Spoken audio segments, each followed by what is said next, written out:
Yep.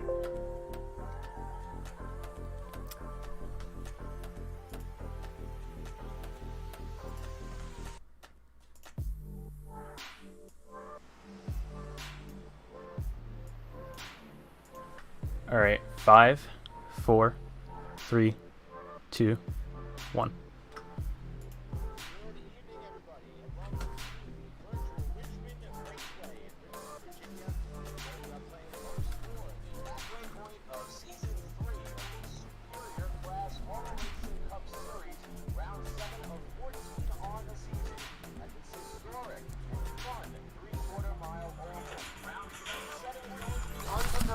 Which is something which many of us know the history of this racetrack to play host to some of the most memorable and enjoyable short track races in some of the top tier stock car series over many decades. Tonight, though, it is the Superior Class Auto Racing Series who will have their turn to the racetrack. Different change of pace after they've been on a super speedway, some intermediate tracks, a road course at Watkins Glen, and for the first time in this season, a short track. We will see which driver may be able to set themselves ahead of the rest of the pack as they begin their march towards a championship.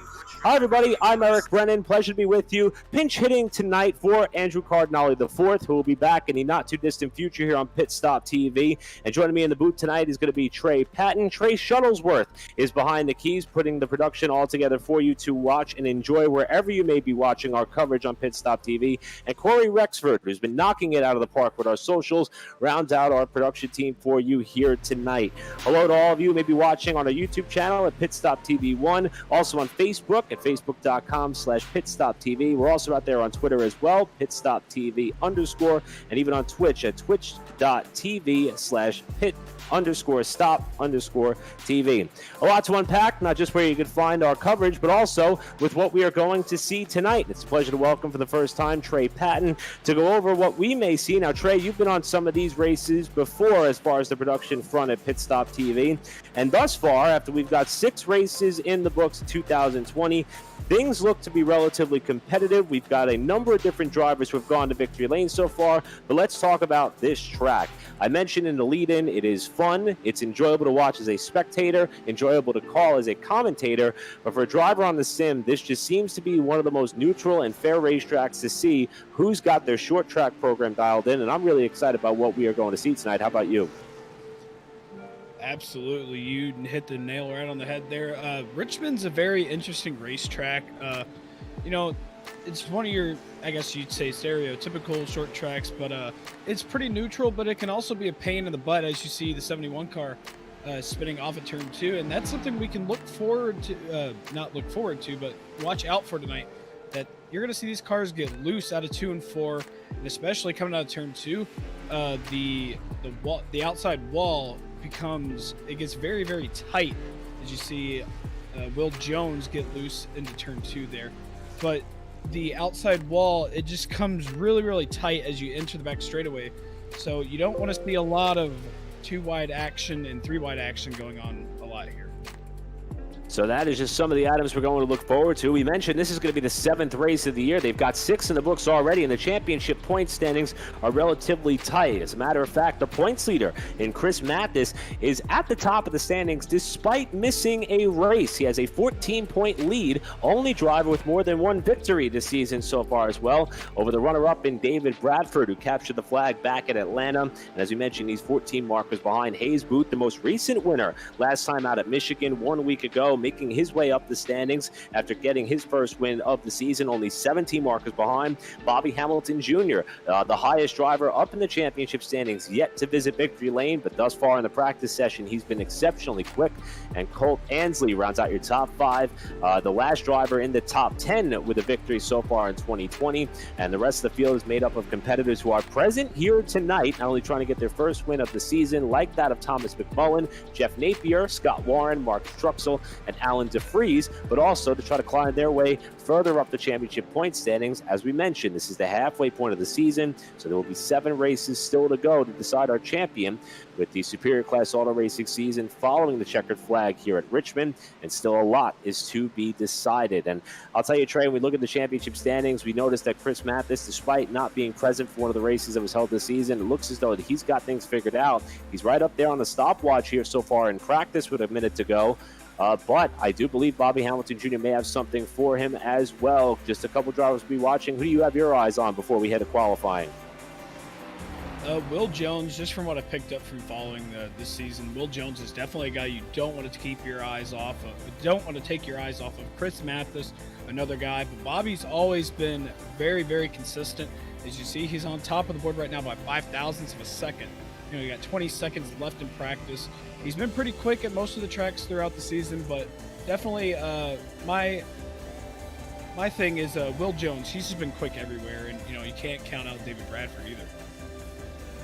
Yeah, and it's a good point that you bring up Will Jones. He's actually tied for 10th in the championship standing. Tiebreaker goes to Alan DeFries for now, being that he has one more top 10 than that of Will Jones, but he still could leave here tonight well up in the top 10 in points, and perhaps with his first win of the season. We're watching the clock wind down to 0, as Trey Patton mentioned. Bobby Hamilton Jr. is going to be credited with the fastest lap time at a 21.384. They'll now head into this qualifying session where it's going to be 5 minutes in length or 2 laps. The session itself will run 5 minutes total. Drivers are only going to get 2 laps on the stopwatch in order to see who will be able to set quick time and start on pole for tonight's event. Also, 200-lap race. There are 3 stages in this event. We'll tell you a little bit more about that when it comes down to race time, but we're starting to see some of the first few cars, such as this driver in car number 18, Chris Mathis, the points leader, who, as we saw in practice, was very close to the lap time that was set by Bobby Hamilton Jr. in practice. We'll see what type of lap he can lay down here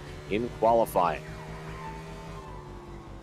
He comes across the stripe for his first time lap. You're going to see him ride that first seam into that first lane, going through turn 2 now. Gets a little bit of a wiggle out of turn 2. He's going to get right on that wall, get right down to that bottom lane, try to get close to painting that white line. As we see, Will Jones sets the fastest lap in qualifying right now. We're going to see if Chris Mathis can take a top that, as he does with a 21.5, excuse me. He's on top. Bobby Hamilton Jr. following suit in second. Hamilton Jr. looks as though he does not want to be winless much longer in this season as it unfolds, although right now he's bumped down to 3rd of the running order as Will Jones goes to P1 for the time being by 22 thousandths of a second. Hamilton Jr. on his last lap, unable to improve, still slated in 3rd. That is until Tim Wood becomes the new provisional pole sitter. There you see him in car 64 by just 1,000th of a second. A 21.496 versus the 21.497 that Will Jones laid down. We've also seen the opposite effect. See reports of a couple of cars that have gotten up into the wall in their qualifying laps. So far, the top 10, though, all able to lay down lap times. Only 10 cars have turned a lap thus far. Here's Thomas McMullen, who got into the fence on his first attempt at a qualifying run. And we are now about halfway through this 5-minute session where these drivers have an opportunity to lay down 2 quick lap times. And thus far, McMullen is able to settle for 9th. You know, TJ Wood's not really a guy that that I really remember talking about covering the series. So seeing him on top of the board by 1,000th of a second is really interesting. Now we're watching Will Hewitt come across the stripe. David Bradford, as you see up there, goes purple with the 21.436. So he knocks TJ Wood off of the pole position right now. So Will Hewitt going into turn number 3 for his time lap. We're going to see where that sorts him out. Bradford coming into tonight's race, 14 markers out of the championship point lead, trying to tie Chris Mathis in the win column with 2. And after the checkered flag, you're going to have a big hit there by car 7 of Will Hewitt. After coming across the line in 9th, he did, however, lay down his official lap time. So currently in the top 10 is that of Hewitt. Now we're watching Fred Straywich III in car 27. Straywich also inching closer towards the top 10 in championship point standings. Only has 1 top 5 on the season so far in 2020. Going to be looking for more here, and after we've seen a couple of names make their way up into the top 5 that we would not have expected. Bradford, the provisional pole sitter, with Wood and Jones 2nd and 3rd. You see Harger in 4th, Mathis 5th, and Hamilton Jr. has been bumped out of the top 5 to 6th, as we got a little more than a minute left to go, with Straywich still trying to lay down a flyer. You're going to see Straywich go down into turn 1. He's going to slide up a little bit, ever so slightly, as we come out of turn 2. Looks like he's got the car under control, rather. Going into turn 3, you're going to see him hit that banking there. Has the car pretty well straightened out. We're going to see where he gets in, where he ends up with his time lap. That's going to put him 3rd place on the chart right now. So Straywich comes across the line, and he will conclude his lap here. A couple of cars still left to turn a lap on the stopwatch, including Jeff Napier in car number 40. Beautifully designed red dot Toyota, as he comes to the line, and a big slide off turn number 4 as he slides across the line here. That is not going to help him on this qualifying run. Unofficially, he scored back in 14th spot. He did get a lap of record in, but it was 14th of the 15 cars that came out to take time. Also, we've seen a number of drivers not come down to complete a lap, including Hayes Booth, who has yet to post a time. Remember, he got the victory last time out at Michigan 1 week ago, and it looks as though that he will elect to not take a qualifying lap, because if you're not familiar with some of the rules and regulations that are put forth as the session comes to a close, but after you grab victory, you have to start at the back of the field for the next race. So Booth possibly just electing to take the penalty, as the session is now official. It's going to be David Bradford on pole for tonight's 200 lapper at Richmond, and the field is now getting ready to line up here on the main straightaway, and it will give us an opportunity to look over the entire starting grid for this, the 7th race of 2020, with 200 laps yet to go. Trey Patton, let's take a look at our starting lineup. Starting first, we have David Bradford, our pole sitter. Starting second, we have TJ Wood. Row number 2, we have Will Jones starting 3rd. To his outside, we have Cody Harger starting 4th. Row number 3 starting 5th.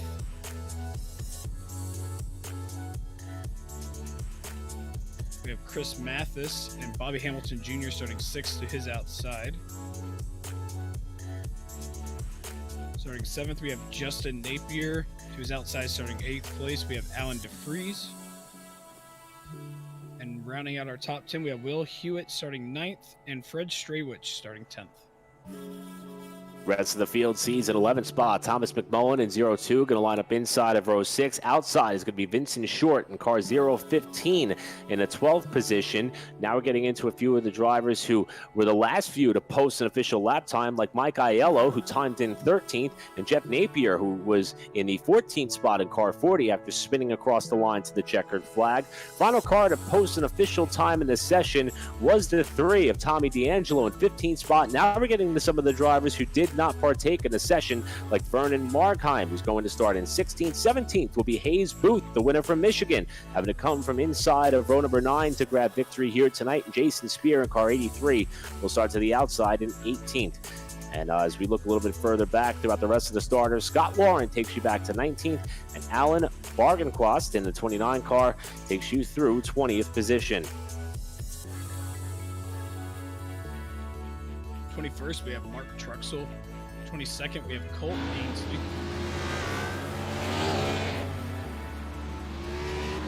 And that will round out the rest of the field. So I feel like 22 cars on a track like Richmond, it's, obviously not a full field, which we'd see 40 cars in a full field in NASCAR, but I feel like a group of guys here, 200 laps, I feel like it's going to click away here as long as they keep it pretty clean. 200 laps, the stage breakdown is going to go like this. Stage 1 will close at lap 65, Stage 2 at 130, and of course the race coming to a conclusion at lap 200. The potential of a green-white checker does exist, and we are getting set here to conclude our final bit of parade and pace laps before we get underway. I want to take this opportunity to thank a number of partners who make this possible, and we'll start off with some of the series sponsors and representatives, like that of Waffle House, First Horizon Bank, Whoppers, Cereal Bar, Candy Bar, Dr. Pepper, and 7-Up, who support the Superior Class Auto Racing Series and make these events possible. We also want to thank our sponsors here at PitStop TV. We'll tell you a little bit more about them later, but they include that of Sound Art of Tucson, along with Whiplash Media and Permanent Makeup in Maine. Again, more on them in just a short while, because we are now a half a lap away from going green. Field now is going to approach turn number 3, and the driver is trying to make up ground on the championship standings. And David Bradford is going to start on pole down to the inside, and he will look to get the jump to hopefully lead lap number 1 when they come off the corner here and see the green flag. Round number 7 of the 2020 season is underway at Richmond, and the field charges off into turn 1 with Bradford holding the edge to the first corner. You see TJ Wood go way up to the outside line. Looks like he's going to lose second place to Will Jones as they go down the back straightaway going into turn 3. Will Jones holding that bottom line, but you see Chris Mathis following suit right behind them, so TJ Wood stuck to the outside, really nowhere to go.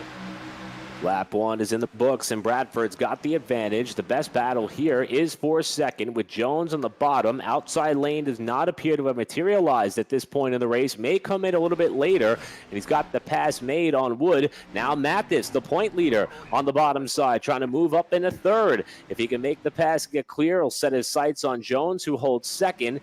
But right now, Bradford, who had a bit of an early advantage, looks as though he's starting to have some company from behind, and we got a caution. First yellow flag of the day, and it looks as though it's an incident on the back straightaway involving car number 86 of Colt Ansley. Ansley came into the night 5th in championship points, and it appears as though that car may be victim of our first yellow flag, and it looks as though, Trey, that wreck took place off turn 2.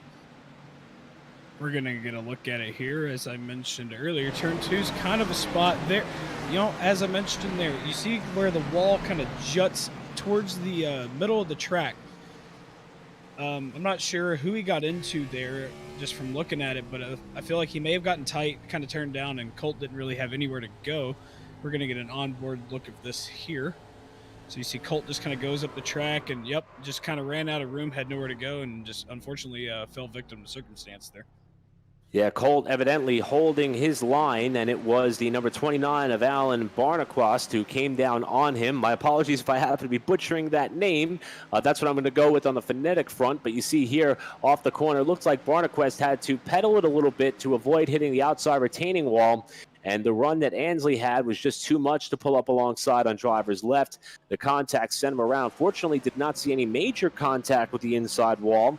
And this will now bring out the first yellow flag. Don't expect to see pit road get too popular at this point in the race, being that these drivers are oftentimes limited to just 5 sets of tires. So you want to make sure that you use those sparingly, maybe space 4 out throughout the duration of the race, and keep the 5th one in the bank in the event of a late caution, because we do know that tire wear could play a bit of a role as this surface has aged, and as track owners have elected not to reapply that black sealer that we have seen for a number of years. In fact, Dale Earnhardt Jr. is a big proponent that they bring that back someday, but for the time being, it's got that light gray texture to it, and it's also proven that tires and fresh rubber can make a big difference. So with this point, it is Bradford, Jones, Mathis, your top 3, as we are again working the first caution flag of the night. Looking to go green in this stage, hopefully when we get back underway, all the way to lap 65, which will be the conclusion of our first stage in this race.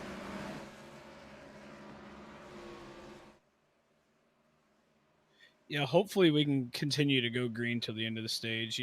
Just from covering these guys from the start of the season, primarily they're pretty clean group of guys. Obviously you're going to have an incident here and there. That right there is just classic running out of room, racing incident. Wasn't anybody's fault.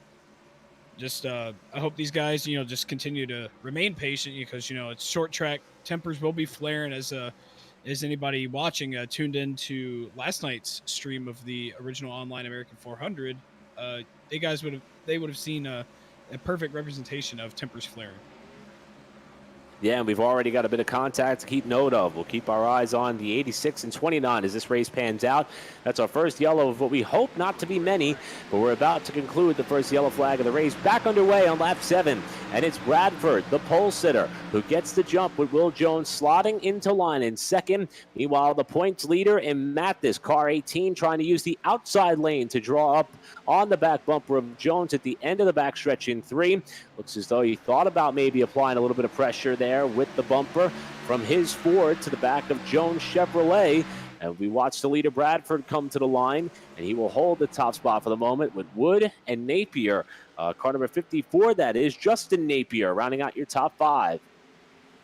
You can see their single file all the way back to about the 5th or 6th spot from where they were too wide. Now we're looking back on the back end of Will Jones, looking back to that 18 of Chris Mathis. You see further on back, they're a little bit too wide, but we have a caution. Looks like Scott Warren. Not quite sure what's going to or not sure what happened there, but we will get a look at that as soon as we can. Second yellow flag of the race here on lap number 9. Did not expect to see this type of action in this field with only 22 cars coming down for the green.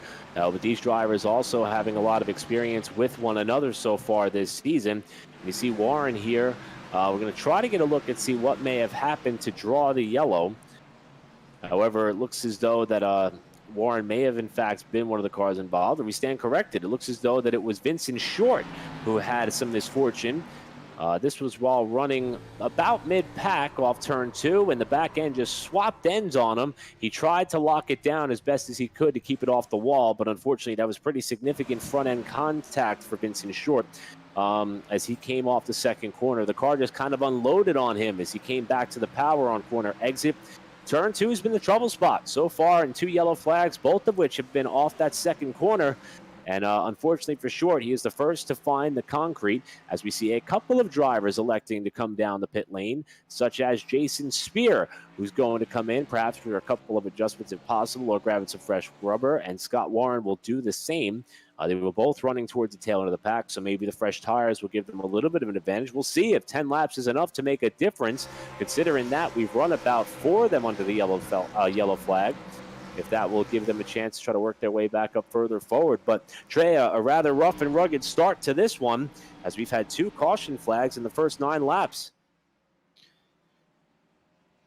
Yeah, I know these guys. I think they had an off week last week, so it's been a minute since they've been back together running. So I feel like they're just trying to get everything back under control, get the car under their belt, get a feel for the track again. But I feel like after 2 cautions early on, I feel like they'll get it figured out, and hopefully, if they do get it figured out, we'll be able to go green to the end of the stage, at least pretty close to it. And I have to say, I absolutely love the layout of this 14 race schedule. Started on the Super Speedway at Daytona, then they ran a couple of intermediate races. Atlanta, I don't know if you can call Indy an intermediate track, but it's certainly unique and high speed. Then Las Vegas, the road course at Watkins Glen. Michigan was last week.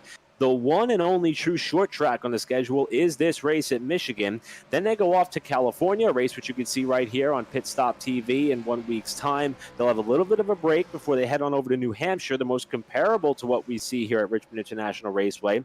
Followed by Talladega, another super speedway, the last road course race of the season at Sears Point, and then another intermediate at Texas, another flat 1 mile track, or relatively flat, I could say, at Phoenix, and they will end their season at the Talladega Super Speedway on January 26th.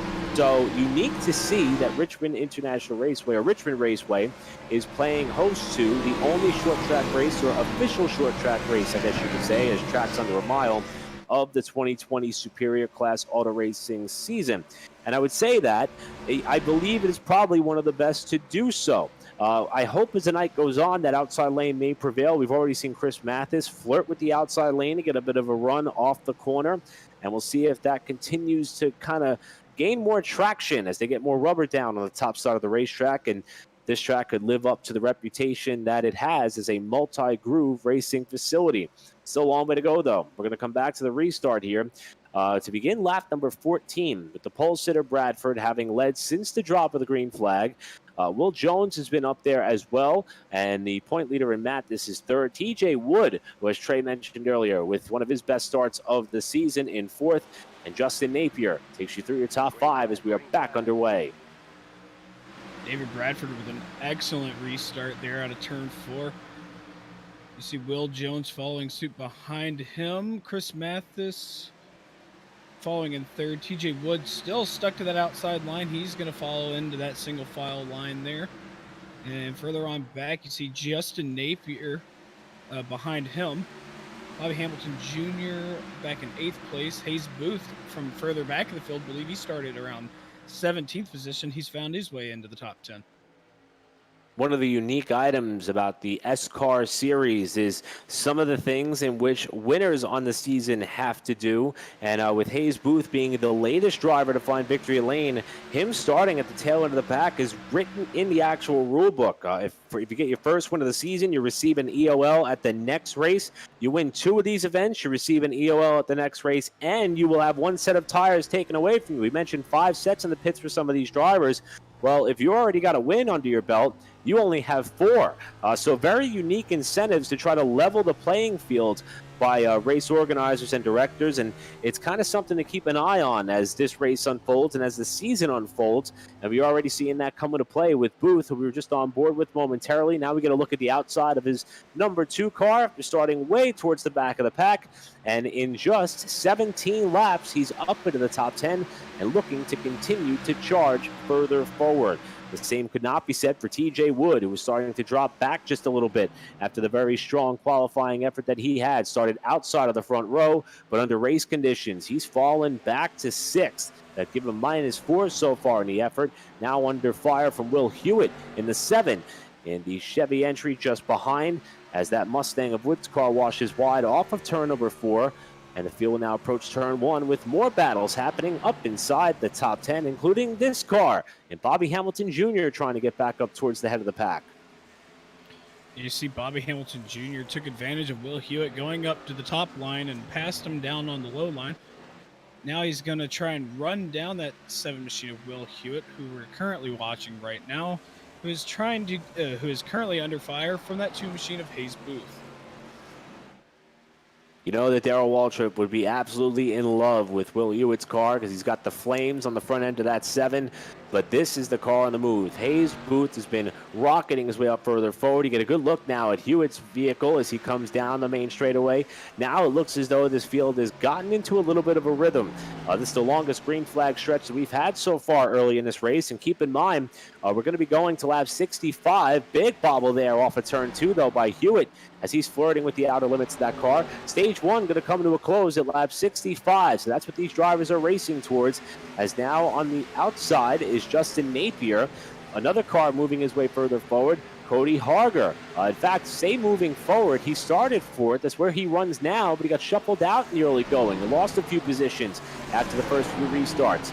And it looks as though now that the door is open, TJ Wood's going to try to follow through. And Bobby Hamilton Jr., who had the fastest car on the racetrack in the practice session preceding tonight's racing event, has got the bottom lane working, flirting with the left side tires right on the yellow line off the corner. And he picks up another spot, trying to get up into that top 5. Bobby currently trying to get to that 5th spot, which is currently occupied by TJ Wood. And you see Harger right in front of them. We're going to go on board with Bobby Hamilton right now. You see him trying to paint that yellow line. He's trying to get that run off of turn 2. Looks like he got a little bit off the gas there. He might have got a little bit tight since we're a little bit further into a run. He's not quite getting to that back bumper of the 64. As I say that, he actually gained about half a tenth right there. But he's backing off there, and you can see the battle up front. Top 3, you can put them under a blanket. And you see Bobby Hamilton Jr. doing all that he can to try to get up further forward, trying to counsel patience. But as Trey mentioned, we've got the top 3 starting to tighten things up here with Bradford, who has led since the word go. Will Jones has been very strong as well. One of the names in which Trey Patton mentioned that we should keep our eye on coming into tonight's races. Tied in the championship standings for 10th place coming in. So a victory or a top 3 finish would do a lot in his points-paying efforts to put him in good position for a late-season charge up towards a potential championship. But he's got the driver who is the only multi-time winner in 2020 on the back bumper, and Chris Mathis, who was working the high side earlier, looks as though he's elected to go down to the bottom. And just as I say that, he has a bit of a higher entry into 3, closes right up on the back bumper as you look back at the front end of Mathis's Mustang as he is all over Will Jones for second, and there he is trying to work that high line again. Doesn't appear that that outside lane has started to come in just yet, but he tries to diamond the corner on exit and gets a huge run on the back straightaway and looks inside. Chris Mathis is usually one of the more patient guys you see here, but now he is not being very patient. As you see, they're going for the over-under move here. You see Will Jones trying to do exactly what Chris Mathis did to him. So they're going to be side by side going out of turn 2, and that's exactly what David Bradford wants to see. He wants to see them battling in that mirror, because with that, he's pulled up his lead to over half a second now. And we've seen a couple of cars struggle to get off of turn number 2 by themselves. These two just did it side by side. But while they continue to tussle between who wants to hold down the runner-up position, Bradford has been able to extend the margin to over 3/4 of a second. Or in fact, it was just under 3/4 of a second. Looks as though it may be growing even more so here. And we'll see if Mathis will try to diamond up the corner again. He enters in really high in turn 1 and then cuts the car down to the bottom. We'll see him do it right here as he gets back into the gas, and he's going to pull up alongside of Will Jones. Not quite. Didn't get the run he was looking for, and he'll have to duck back in line. But that's something that Jones is going to have to watch out for as now he runs up the hill.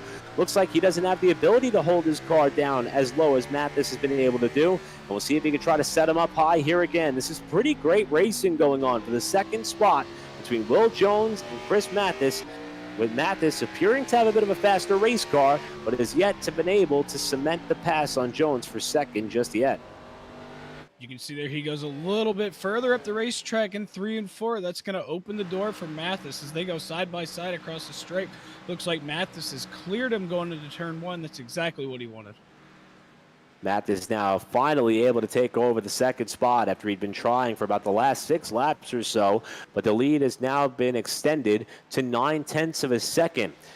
We are going to be coming up on about 30 laps till the end of stage 1, and this is the 200-lap event in round number 7 of the Superior Class Auto Racing Cup Series here at the virtual Richmond Raceway. And the championship point leader Mathis, after starting back in 5th, is up to 2nd, trying to chase down the pole sitter and quick time setter in David Bradford, who has held the lead since the drop of the green, with Will Jones in the camera frame there in 3rd. A little bit behind these cars, we have a great race going on the racetrack, and currently holding down that position, car 66. In Cody Harger, who's in 4th, TJ Wood, who started outside of the front row, and Bobby Hamilton Jr., who, it's no surprise, many of which may know the name. For me, it was a delight to see the former NASCAR Xfinity Series driver taking part in these events. But if you look at his real-life racing resume, his victories, some of his victories have come on tracks similar to Richmond, like that of Loudon, Memphis, and Phoenix. Memphis, of course, very similar to Richmond, even in size, length, and in some cases, banking. These flat-style racetracks just seem to suit Bobby Hamilton's driving style. He proved it in practice. He is currently trying to patiently work his way up towards the front to get his first win of the season, and he is now drawing a B down to the bottom side of Harger for what's going to be a race for 5th. You see the onboard there, just to see how tight the battle is back here for that 5th spot. You know, Bobby is one of the more patient guys that I've noticed over the course of the season. He's just here. He's here having a good time, and as you see, bobbing a little bit there out of 4. See it, that transition change coming onto the front straightaway. But he's just kind of riding around, taking his time, getting a feel for the car, and as you see, he's just kind of chilling right outside the top 5. Yeah, unique to see patience coming into play here, even this early in the race for some of the drivers who were so fast in practice, trying to work their way further forward. The same could be said for that of Tim McMullen in the 0-2, who's just gotten around Justin Napier, now looking down to the bottom side on Will Hewitt, who was further up into the top 10 a few laps ago. McMullen had a bit of an incident in qualifying, was able to still lay down a pretty solid lap time, but when I checked his progression in the session, he got the car on the outside retaining wall in 1 and 2. Was still able to muster up an 11th place starting position, now running in 9th. Hewitt is the car that's heading in the wrong direction. Even though he's where he started in the 9th position, he was running further up in the pack after the restarts, and now trying to fend off Justin Napier, who we are on board with on the back straightaway, for that 9th position. Napier holding down the final spot in the top 10. Still a long way to go in this race. We're inching closer to the quarter-way distance mark in this 200-lapper. And again, keep in mind, stage 1 is going to come to a close on lap 65, with Bradford still holding steady at the front of the pack. This is the best race that we have going amongst the top 10 competitors, with Napier trying to find a way around Hewitt, and he's going to try the outside. We're going to cut up to the battle for 4th place. You see Bobby Hamilton Jr. has gotten around that 64 machine of TJ Wood. Now he's putting the pressure on to Cody Harger. You got to remember, the battle for 5th is probably going to be the biggest battle that we see going on into the final stage, because only the top 5 drivers in this series get stage points. So they're going to be fighting for that final point. Yeah, and even though we still have 7 races to go in the season, judging by just how close the championship point standings were coming into this race, those stage points are going to make a huge difference. And Bobby Hamilton Jr. wants to make sure that he's got one in the bucket before the rest of this race rolls on. And he just seems like he's able to get back in the gas a little bit earlier than that of Cody Harger, who's doing a great job holding down the spot in which he started in. These 3 cars all running for that 5th position. And remember, Hamilton Jr. was about the fastest on the racetrack in the practice session. But as you mentioned, Trey, that car appears to be a little bit uneasy off the corner. We've seen it twitch from time to time as he gets back in the gas off pole 2 and 4. And that may be hurting his opportunity to pull up alongside of Harger for that spot before they hit the entry of turn 1. Yeah, you see there coming out of turn 2, the car is just a little upset. I don't know if it's a balance issue just from where he's hitting, getting the difference of the transitions or anything, but we're just, even from what you see there, actually you see a lap car down the bottom there. They were able to get around there. So speaking of lap traffic, I wonder what's going on up front with David Bradford wheezing his way through lap traffic. Yeah, the field's going to be encountering lap traffic for about the first time tonight, after we had a couple of quick yellows. We had 2 caution flags in the first 9 laps of this race. Now working down to the inside of Jeff Napier. The car which we saw him go by on the front stretch was Alan DeFries. Also Fred Straywick went a lap down early in the going in this one. But the car in which Bradford was able to just dispose of was the number 40 of Jeff Napier. And Alan Barnaquast is going to be next in line to potentially go a lap down. If Bradford's able to get there within these next, we'll call it, about 20, let's see. Coming up, my math is not always that good, but the stage break is going to end at lap 65. Hard to talk and calculate at the same exact time, but we're coming up on about 17 laps until that stage break. And it's still Bradford who holds the lead, with Mathis and Jones behind, but Bradford's able to extend the margin at the head of the pack. Again, looking for his 2nd victory of the season. We're going to go on board with Justin Napier, one of the Napiers that is up into the top 10. You see him with Vernon Markham right behind him, Thomas McMullen in front of him by about 0.3 of a second. Justin was further up in the field, so you want to talk about people that are falling back. Justin has fallen back into the latter half of the top 10, so I don't know if he kind of burned his stuff up early on. We're looking up here for the battle for 6th spot. You see TJ Wood and Cody Harger going door to door here for the 6th spot. That's allowing Bobby Hamilton Jr. Actually, that's for the 5th spot. Bobby Hamilton Jr. found his way into the 4th. You talk about stage points being important for Hamilton Jr., who came into the night 4th in points, 26 markers out of the championship point lead, but I'm sure that he would trade some of this opportunity to wrap up a victory as we now go on board with Cody Harger, who's trying to get Wood for that points-paying position in the stage, trying to hold the car down on the bottom of the racetrack. Remember, a lot of these drivers on the same tires in which they started this race. So right now, grip is going to be at a bit of a premium as they come off the corner. We're seeing a lot of cars loose on corner exit as they try to put the power back down coming out of turns 2 and 4. That's going to give Wood a little bit of breathing room. We'll call it about 2 car lengths as they come back to the line, with Hamilton Jr. setting sail. We'll see if he has enough time to catch up to Will Jones. There's about a 2-second separation between those two, but Harger has fallen back now to about the 6th position after starting as high as 4th. Yeah, Cody Harger, he's been one to watch. You see him almost falling victim to Hayes Booth. Hayes Booth has worked his way up all the way from the 17th spot, I believe is where he started. So he's making his way up to hopefully into the 6th spot for him. You see him running down that 66 machine of Cody Harger. TJ Wood also up in front of him, holding on to that last, that 5th spot, excuse me, for the final stage point in stage 1. And we still got about 10 laps to go, so anything can happen here. As you see, Hayes Booth gets a really, really deep run into turn 1 and 2. He's going to have a good run out of 2. Looks as though Booth was going to be able to close up on the backside of Harger as he came through the back straightaway, but got a little bit loose on corner exit. They're now about to start encountering some of the lap traffic, which the leader has already been able to clear.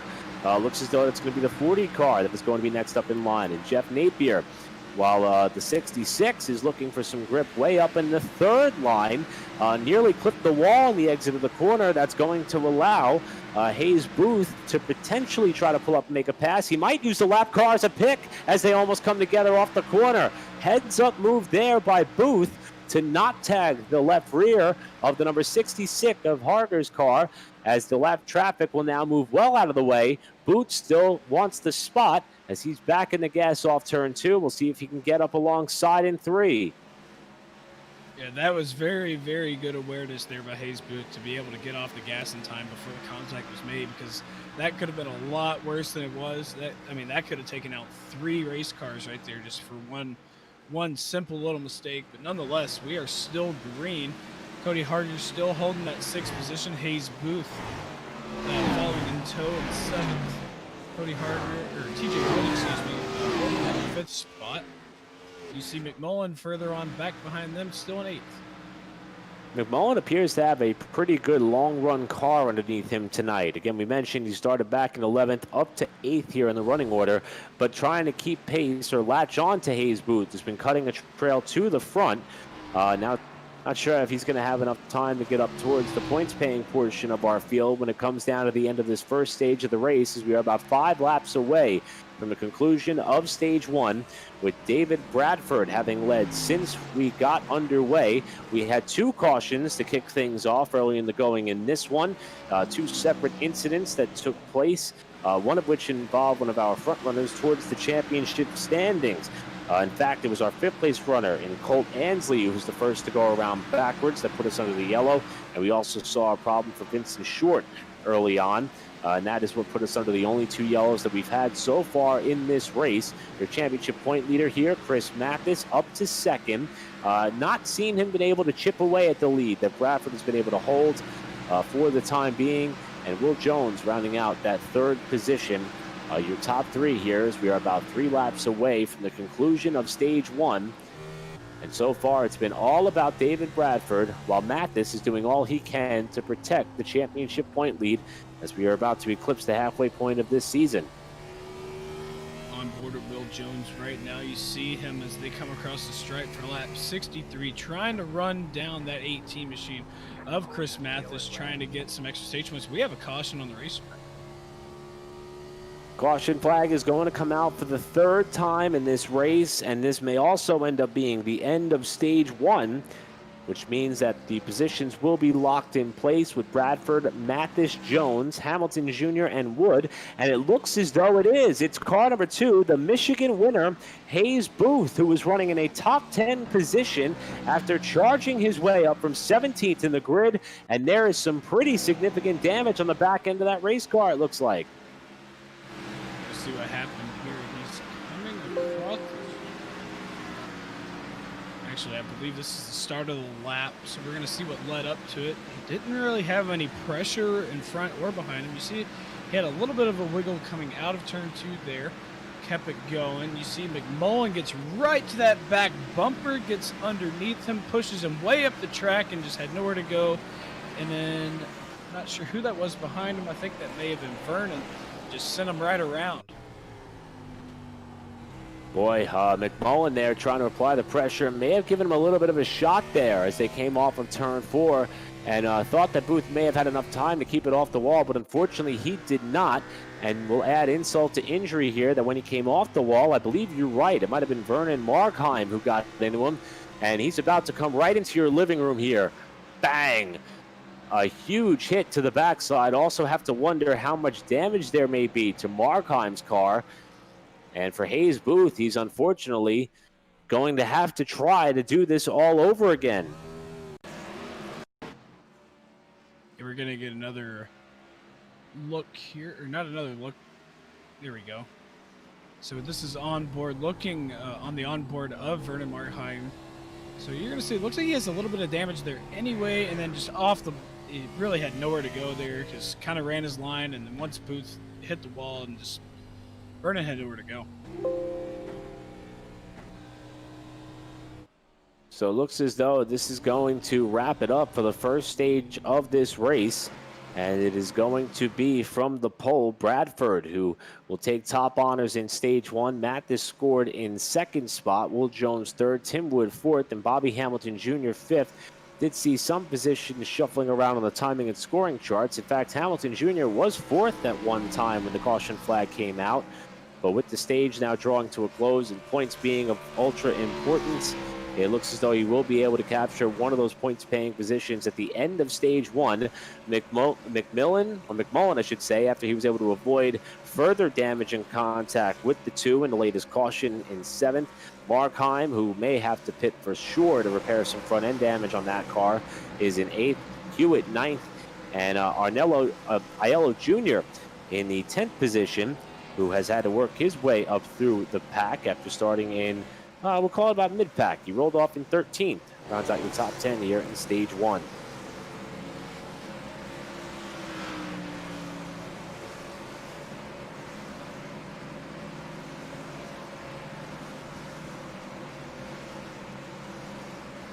Should be coming up on pit cycles here very shortly. I believe they should be coming in this time, and there we are. Actually, no.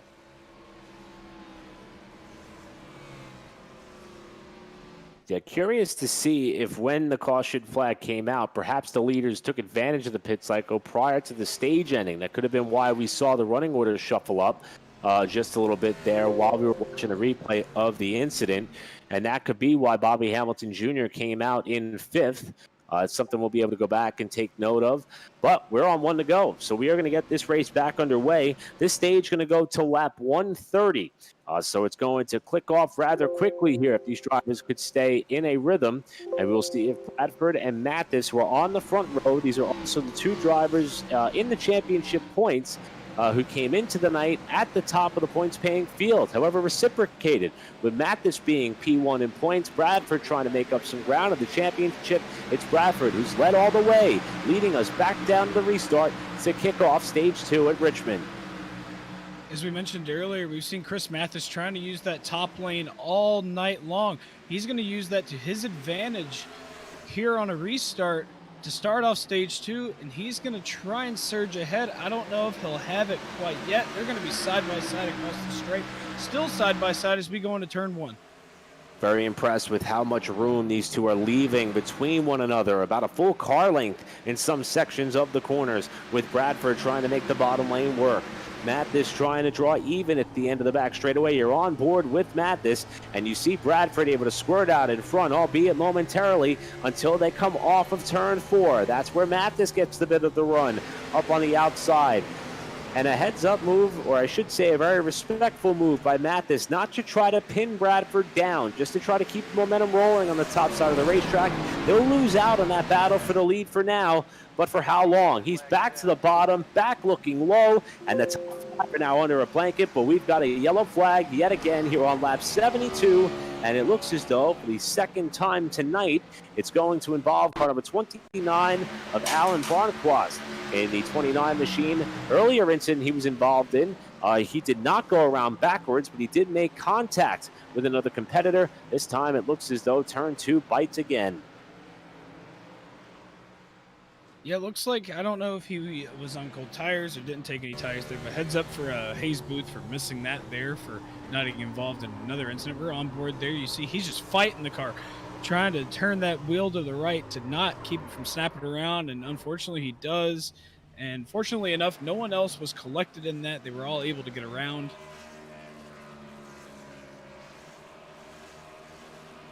So meanwhile, that will re-rack the field here, with Bradford and Mathis still running in P1 and P2 respectively. Bobby Hamilton Jr. was able to pick up one spot on the restart. He's now 4th. So it's Bradford, Mathis, Jones, Hamilton Jr., and Harger, your top 5. McMullen up to 6th. Wood back to 7th. Hewitt is 8th. Markheim at 9th. And Aiello Jr. takes you through your top 10. We mentioned earlier also how there have been some incidents on the racetrack. Currently we're showing Hayes Booth as 1 lap down at this point in the race. He's going to try to make up that time if possible after he was involved in the crash off turn number 4. And we also want to note that the other car that was involved in that incident, Markheim, doesn't appear to be too worse for the wear. Still running up there in the top 10 despite making significant contact with Hayes as he bounced off the wall. And as we hit about, we're approaching the 1/3 distance marker of this race here on lap 74. And again, this stage is going to go till lap 130. And it's been all about David Bradford. And very impressed, Trey, by how respectful both Bradford and Mathis are being with each other at the head of the pack. Yeah, these guys are very, very respectful. You know, just seeing these guys do it. And actually, since we didn't get to do them after the stage break, we'll go ahead and drag them in. And we got David Bradford, and I'll let you do that. Let you take it away on that, Eric. Thanks, Trey. David Bradford, I know we're probably just going to get you for about 1 lap here, but it looks as though you've got a rocket ship tonight. How's that thing handling so far in a race which, when you were in a groove, man, you checked out. You got a good car into you tonight. How's it feel so far? Well, so far, so good. Staying out front, I think, has a lot to do with it. Lap cars have been really, really helpful tonight. They haven't really tried to race me. They've been letting me go as I get there. And so far, it's all working out. I'd hate to see what happens to it when I get behind somebody. I think it'll really tighten up like some of the other guys are complaining about. But hopefully I can just keep this thing out front all night and keep it handling good and keep the tires on it. You mentioned the respect of the lap traffic. You also appear to have been having, at this point in the race, a really clean race with the man you're chasing in the championship, and Chris Mathis. You two were side by side for about 3 laps on the last restart. Does it help knowing that you can race somebody like Chris relatively cleanly on a track as tight as Richmond? Oh, absolutely. I know Chris isn't going to do anything intentional to try and take my car out, and if he does, he's not going to make it through the rest of the race. But, you know, we've raced around each other for almost, hell, I've got to say 8-9 years now, and I know what he does. He knows what I do. We got respect for each other, so it's a good, fun time. Well, David trying to have a perfect night. We'll let you go back to racing here. We're going to be coming green this time by. He's led all the way since the drop of the green after setting on pole. And right now it is Bradford alongside of Mathis getting set for this restart. Jones is going to line up in 3rd, Bobby Hamilton Jr. in 4th, and Harger your top 5 as we'll be coming back to the green here. About 25 laps shy of halfway, a little less than that as a matter of fact. And again, the end of this stage is going to take us up to lap 130. And Bradford on the ready. A spectacular restart by the bottom lane. Bradford is clear to the lead. Here comes Will Jones up to the inside of Mathis for 2nd. Yeah, the inside line had a really good jump there, and that allowed Will Jones to capitalize on the outside line to slot himself into that second spot. You see Bobby Hamilton Jr. wasn't really able to get much of a jump there, so he still finds himself in that fourth spot, but nonetheless, they are still single file all the way back to about ninth place. Meanwhile, though, Matt is kicked back to third. Look at Will Jones with his hands full off turn 2 that time. Trying to close up on Bradford to mount a charge for the race lead. Bobby Hamilton Jr. trying to stick the nose of his Ford to the inside of Mathis for what would be third spot on the front straightaway. He's got a fender inside as they go to turn 1. Hamilton Jr. on the preferred line on the bottom. Mathis up top, a place in which he's been familiar with throughout the night, but can't appear to get the ball rolling up in that second lane just yet. And Hamilton Jr., if he can clear Mathis off the corner, and he will as he gets back to the power, is going to go to third. That was very tight for Chris. Oh, contact. Bobby Hamilton Jr. around into the inside wall. Almost caught it. Chris Mathis also involved. Justin Napier goes around. Not sure if he tapped the wall there, but we will get another incident that, oh my gosh, that's not what you want to see.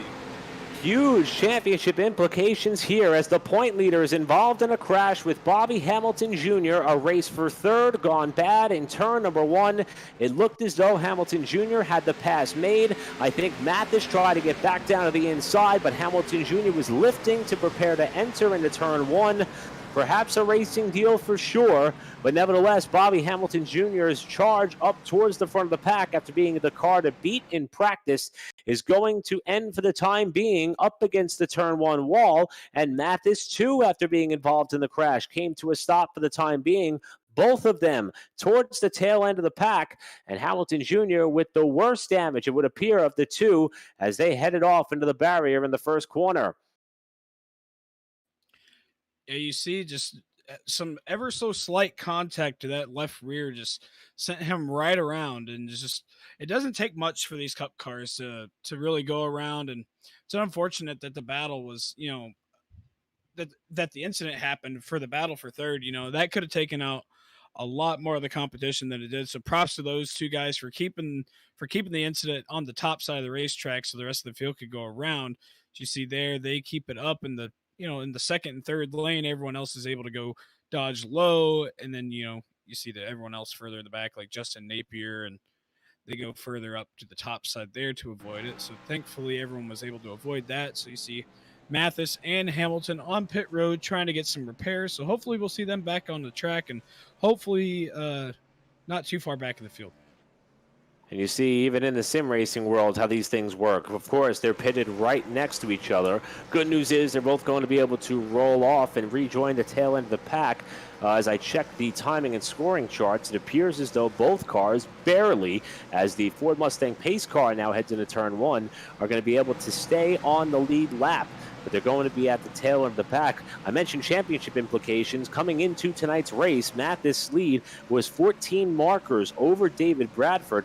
That was despite the fact that Mathis, who as you see coming back to the pit area, perhaps for more damage repairs, or maybe to finally put tires on if they elected to focus on fixing that car the first time around, he did not make all 6 races thus far. He does have 2 wins under his belt. In fact, 4 of his 5 starts have been top 5 finishes. Tonight, though, that streak appears to be in a bit of jeopardy, and the driver chasing him in the championship standings, David Bradford, has led every lap since we got underway.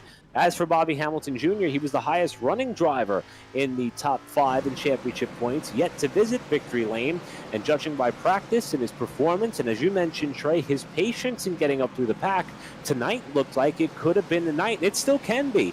We've had some crazy races here on the platform over the last couple of weeks on short tracks, and anything appears possible, no matter how much damage you may have. But for Hamilton Jr., it may be a tough road to hoe. He's back in 16th spot, and Mathis will be restarting as the last car on the lead lap in 17th.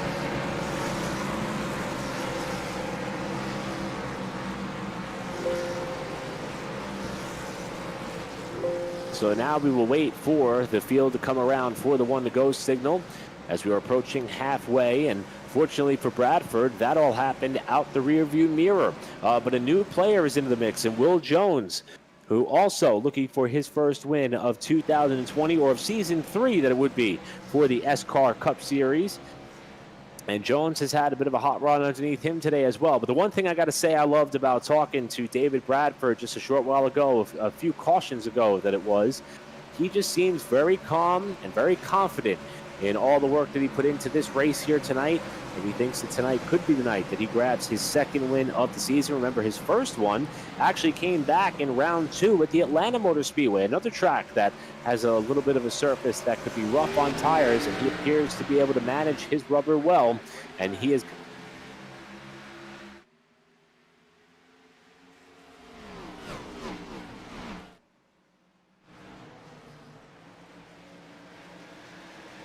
Bradford comes off the corner and down the back straightaway. Will Jones going to slot in the second position with Harger, the new third-place runner.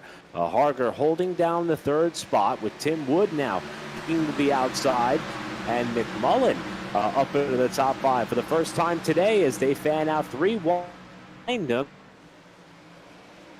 Starting to see a couple of cars who were involved in some incidents cycle their way back up towards the top 10. So all hope is not yet lost for those, such as Hamilton Jr., as well as Mathis, who's picked up 2 spots since the restart. Hewitt dusting off the third lane at the exit of turn 4. He's going to gather it back in, and looking down low is the driver who's involved in the first caution of tonight's racing action, car number 86 of Colt Ansley. Ansley, also a solid start to the season. In fact, he was your season opening winner at Daytona, as we have another caution that is going to slow the field. Yet another yellow flag, and it appears as though this one may have involved Jeff Napier, who in the car number 40, who went a lap down, was giving a lot of room to the leaders. You see a little bit of damage potentially there to the right front fender. Let's go back and see what happened to the driver of the red dot Toyota Camry in car 40. This is heading off into turn 3. Looks as though he's got the 27 just ahead of him here in Straywich the third. And we'll see if these two had a bit of a coming together at any point. This is down to turn number 1. They appear to be trailing the pack for the most part. And down to the inside comes Napier. And it looks as though the field was actually slowing for the yellow up ahead of them, so it doesn't appear that these two may have been the root cause for the yellow flag. So we'll have to see where the yellow may have come from. After these cars, they had a very long run that kind of put a close to the end of stage 1. Had a yellow about 3 laps shy to the stage coming to a close, and there it is. That's a shot. Car 71 into the back. Not even a full spin, though, for Tommy D'Angelo in the 3. But he got an all-out boot from behind from the 71 car as they came off the corner. So that was a shot for sure. Great job, though, by D'Angelo to hang on to that car. That was Alan DeFries, who went a lap down early in this race, got back on the lead lap by virtue of one of the yellow flags. But as you see, going into the corner, D'Angelo trying to give way here on the outside, perhaps trying to get back in line. But DeFries just had a bit of a run here. Oh, he tried to cut back underneath, it looked like, in a race for position with Scott Warren when the boot came from behind.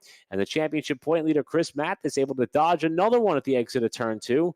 But another yellow is going to slow this race as we are still about 9 laps shy of halfway.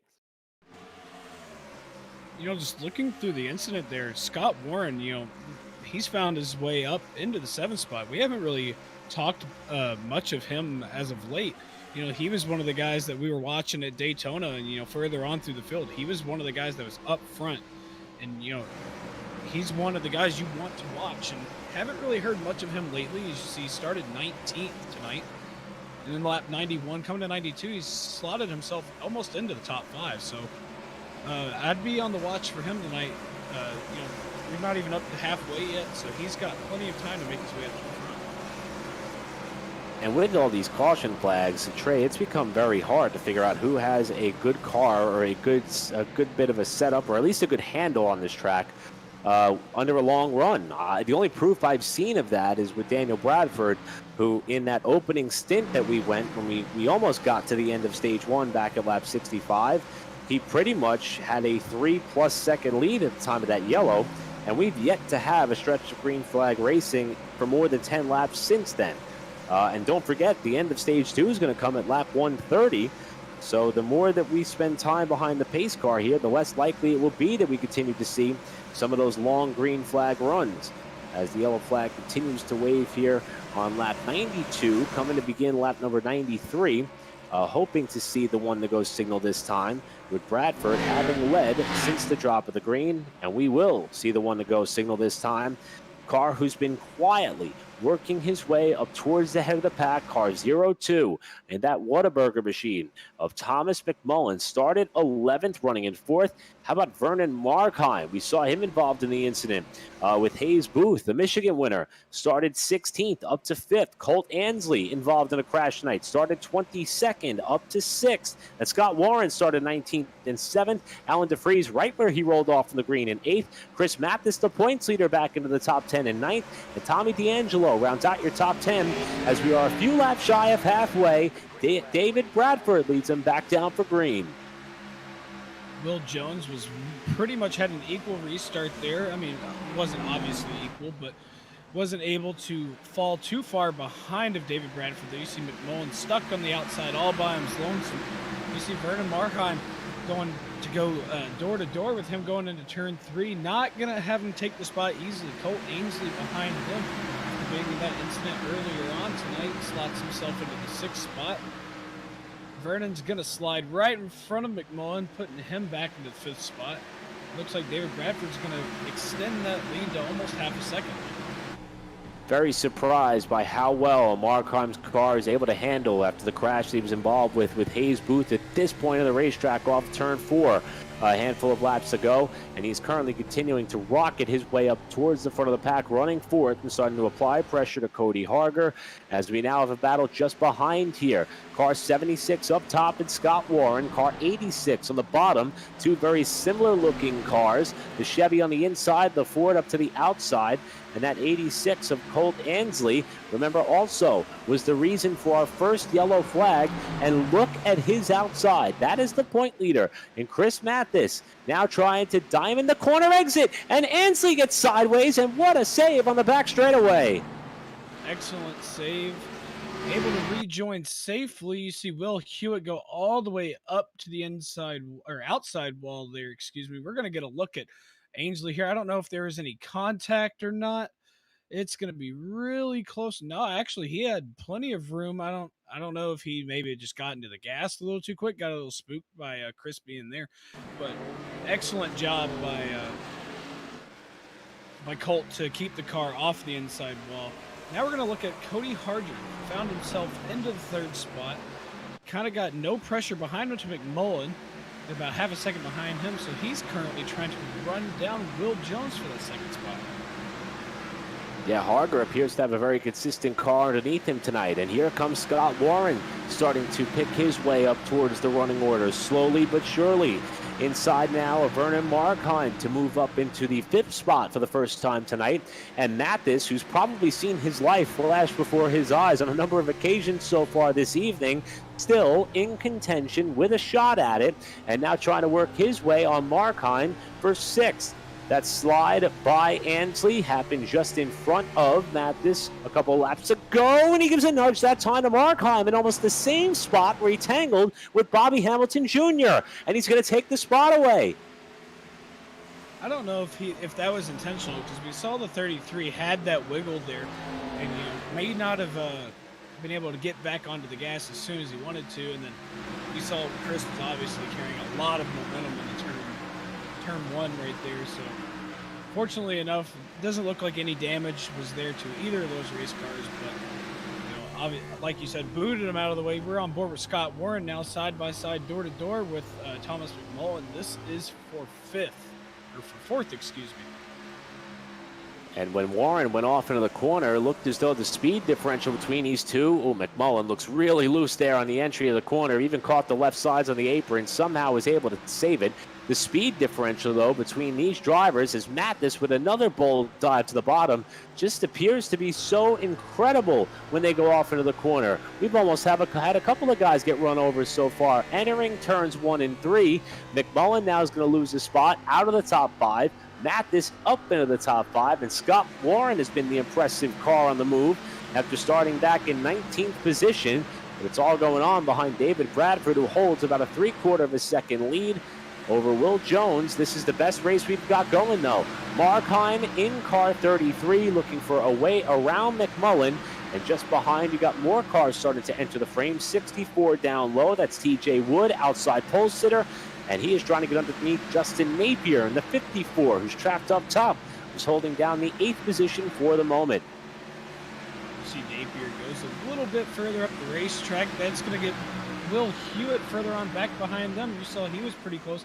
Got a little bit slideways going out of turn 4 there. We got a tight battle here. You're seeing TJ Wood following on the bumper behind Markheim in that 33. He's going to get to the inside there. Not quite. Justin Napier following suit, hoping for a mistake, trying to get further up into that 8th spot. Right now, McMullen appears to be stacking up the field behind him. Looks as though the 33 did not get off the corner as well as he would have hoped. Vernon Markheim had to check up momentarily. TJ Wood back on the move after starting up towards the head of the pack. Now alongside of Markheim, off 4, while McMullen slides up to fill the spot if possible. We'll see if McMullen leaves the door open on the bottom for Wood to try to get a 2-for-1. They keep it very tight as Hewitt slides on by. As we're on board with Napier, and they all accordion together off 2. Looks like McMullen may have tagged the wall, and everybody does a great job to avoid any more contact. Yeah, that was very, very, very close. That had me sit straight up because I thought we were about to have a really big incident there. So props to those guys for not doing that. Looks like we still have some tight quarters racing. You see McMullen go straight to the bottom. Looks like he lost a little bit of speed there. Not sure what went on there, but he's going to fall back to the 10th spot. Might have been another sliding save that he had of his own off of turn 2. Maybe that car got so sideways he knew he broke his momentum. He just had to get out of the way as Hewitt is knocking on the door of Markheim's car for what's going to be 7th spot. We're about 20 laps away from the conclusion of Stage 2 in this, the 7th race of the 2020 Superior Class Auto Racing Cup Series here on PitStop TV. Eric Brennan, Trey Patton along with you, Trey Shuttlesworth on the controls with us tonight. Corey Rexford handling our socials on what has been a wild and very entertaining event thus far. This the only short track race on the calendar, and even though Bradford has led since the drop of the green, trying to see if he could overtake Mathis at the top of the championship points ladder, it has been very entertaining from there on back, including trouble involving Mathis and Bobby Hamilton Jr. earlier on. Mathis has been able to work his way back up further forward. You see Hamilton Jr. here, a couple of cars behind this battle, unable to move up just yet, but we've still got great racing all throughout the top 10 as the conclusion of Stage 2 is near, and the top 5 all vying for potential championship points as Mathis is working the outside or trying to hang on to that 5th place spot here as Wood's cars come alive. Yeah, TJ Wood's going to use that bottom lane to his advantage. Chris Mathis been trying to work that outside line all night. But you're going to see that bottom line for that 64 is going to come into play and have the advantage off of the corner. They come across the stripe going into turn 1. He's going to have the advantage. He's going to try and run down that 076 machine of Scott Warren. Lap starting to tick down. We're going to come up on about 15 to go in the stage, and Wood's car been really topsy-turvy, to say the least, about how his race has fared. Started all the way up in 2nd spot, fell back relatively quickly, and since, after being able to stay out of some trouble and avoid some of the incidents that took place ahead of him, it appears as though the longer we run, the better that car gets, and he's closed up quickly on Scott Warren for what's going to be a race for 4th. Warren washes up the hill. Here comes Wood on the inside with the power down, and he's going to blow by the number 76 of Scott Warren on the front stretch and move Wood up to 4th. He made that look easy. You're going to see him, we're on board with Scott Warren right now. You're going to see the 64 TJ Wood just surge away, and now he's on his way to try and chop down that margin between himself and Cody Harger. Yeah, it looks though it's about a 1.5 seconds separation between Harger and Wood. It stabilizes there with about 13 to go in the stage.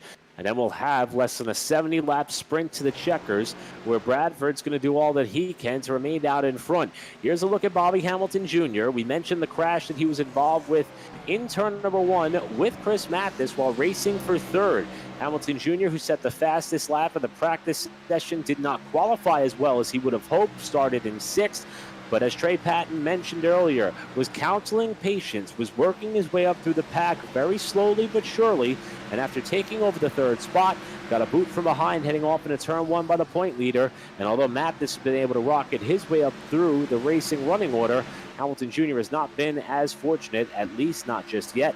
Perhaps there's more repairs to be done on that car. He'll have that opportunity here, potentially in about 10 laps or so.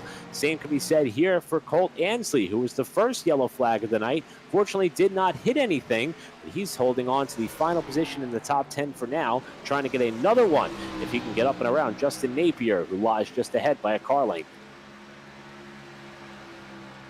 You want to talk about people having a topsy-turvy or not having quite the day that they wanted. You look back, further back, I believe it was 1 or 2 positions behind Bob Hamilton Jr. was McMullen. He was up in the top 3. We're looking at Colt Ainsley right now, still trying to get by Justin Napier. Very, very tight battle there. Looks like they've got their hands full. Excuse me. As we see a little bit of a wiggle out of that 86 going into turn 1. We're going to look further forward. You see Vernon Markheim trying to get by that 3 machine of D'Angelo. He's going to get by him, no issue. But looks like D'Angelo's still going to hold him down on the bottom. So it looks like lap traffic. I think he came in and got some tires. That's why he's surging ahead there. So hopefully he doesn't become any factor to that battle between Will Hewitt and Chris Mathis in front of them. Yeah, that's a good catch, Trey. I believe that Tommy D'Angelo did come down pit road and put on fresh rubber. He's shown as 2 laps down at the time being, and appears to have the ability to pass some of these lead lap cars with ease. And a big moment there by Justin Napier off 4, trying to hold on to 9th position, while Ansley gets a good drive down in the corner, slides up the hill a little bit in the middle of 1 and 2, and we'll see if he's able to pull back up against the back bumper, the 54, as they head to 3. This the race for 9th, going on about 8.5 seconds behind David Bradford, who's opened up a 1.3 second lead over the rest of the pack en route to what may be his 2nd stage win of the night in about 6+ laps or so. This the closest race we have, 1 car length separation, and just as I say that, looks as though the point leader is trying to make some noise. All over the backside of Markheim. 2 cars that have clear damage from earlier incidents, trying to salvage it the night as best as they can. So a long way to go, and you can tell it's true short track racing, with a lot of these cars being beaten and battered just past the halfway point in this race. And they're all trying to find their way up towards the top 5 if they can in the final few laps of this stage.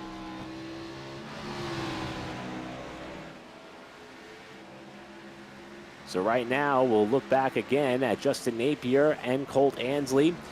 About 1 car length separation. Looks like Napier is just able to throw that thing down in the corner. That time it's not going to stick. He's real loose off the corner and tags Ansley, who hits the backstretch wall hard.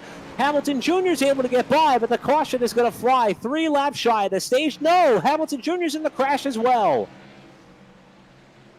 Oh my, thought Hamilton Jr. had a clear pathway by, and he was going to be able to pick up a few spots to get into the top 10 after racing for 9th had gone awry. Yeah, we're going to get another look at that there. That's very unfortunate for Colt and Justin. And very unfortunate for Bobby there, as we thought he got by that. We're going to see coming out of 2, you're going to see Colt gets a very, very good run. Ooh. I'm not sure if he came up, thought he was clear, because Justin got a little loose out of the corner. And then Bobby went down, and I didn't really catch what happened there. I don't know if he clipped the inside wall and got sent up into the outside wall. Yeah, it looks as though, you can see it right here. That car was loose as soon as he got back to the gas. And Justin Napier did all that he could to hang on to that thing. And unfortunately, she kicked left on him right into the right rear quarter panel of the car that was trying to make the move on the inside, in Colt Ansley. And Bobby Hamilton Jr., who was trying to get up into the top 10, running behind Justin Spear in the 83 as the wreck happens. and he just lost it while trying to slow down and got up and into the wall relatively hard. Yeah, unfortunate for Bobby for whatever damage he had now. That's some significant front end damage, so that's probably going to give him some engine damage. So he's going to be down on RPM. So that's unfortunate. He's going to have a lot more repairs and not the night he wanted to see. We're going to get another look at this on board from Colt. So you're going to see here he's going down, got a really, really good run. You see Justin go up the track there, gets loose there. He's out of frame. He's going to go up. Ooh, I don't even think he went up the track, just kind of held his line. And then whenever Justin was holding it, he just, you know, as you saw, got sent into the wall. Big hard hit for both of those guys. David Bradford still leading as we should be approaching the end of stage 2. Yeah, and it looks as though, not sure how officials are going to score this one. Perhaps they rule it as the end of the stage, because for the second time, we've had a caution flag come out about 3 laps shy of the stage ending, and pit cycles have just concluded. Looks as though that David Bradford did come down the pit lane, get the car serviced, did beat the rest of the field out. So according to my box score, unless I missed something during the first exchange of pit stops, I believe that Bradford has led the entire distance of this race, coming to the official conclusion of stage 2. Surprised that everybody elected to come down and get tires like that, and that nobody would stay out and try to gain some championship points if possible, although that would put them at a huge handicap when we restart the final stage here. But this lap's going to make it official. It's going to be the second stage win of the night for David Bradford, who comes to the line ahead of Will Jones, and the perfect night is going to continue. May not have been the fastest car in practice, was though when it mattered in qualifying, and has been very difficult to keep pace with, is that of Bradford, and he's going to try to hold on for the final 70 laps or so to capture his second win of 2020. Yeah, David Bradford having a stellar performance tonight, looking to see if he can get a second win. We've already got 2 stage wins on the book tonight, hopefully trying to sweep the night altogether to get his second victory of the night. You know, we saw further back in the season, he had a very, very good performance with Chris Mathis at Atlanta to be able to pull off the victory. And, you know, unfortunately, he's kind of, or not unfortunately, fortunately for him, he's been able to be in his own zip code tonight. And as we see the 1 to go signal being delivered here in what has been, I don't know, Trey, I'll call it a typical short track race. You know, we've had a little bit of green flag runs. We've had some carnage, we've had some trouble, we've had some tempers potentially starting to flare, some incidents of which I've taken note of in case they do come back around before the checkered flag falls. And we've had a car that it just appears to be so dialed in, and a driver who appears to be so dialed in David Bradford, who is doing his best trying to lead this race pretty much from pole and see if he can grab his second win of the season. And due to the troubles that championship point leader Mathis has had, he may have an opportunity to take over the championship point lead. We're back underway for the final stage here of the Richmond 200 lapper. Will Jones trying to work the outside here, fresh off the restart. It looks as though it is going to be Bradford with the advantage, but a big run is coming here from Jones. Can't get up alongside at the exit of 2. Cody Harger still holding on to that 3rd spot. TJ Wood behind him. Scott Warren in 5th. See McMullen back up into the top 5, but TJ Wood still trying to apply the pressure to that 66 machine. McMullen found his way around Will Hewitt into the 5th spot, so we saw him fall further on back outside of the top 10, probably about 12th or 13th. So getting fresh tires onto that, he's back into the top 10. Bobby Hamilton Jr. right behind them in the 8th spot. It must be go time, because a few laps ago we saw Will Jones in 2nd get very loose off of turn 2, and we just saw David Bradford set the fastest lap of the race as we've got a yellow. Another yellow flag is going to fly on this race, and this time it is significant and perhaps terminal damage to car number 40 of Jeff Napier, as he has hit the wall hard, it appears, in turns 1 and 2. We're going to get a look at that there. I'm pretty sure he was a lap down. We're going to get a look here. You see Colt Ainsley behind him.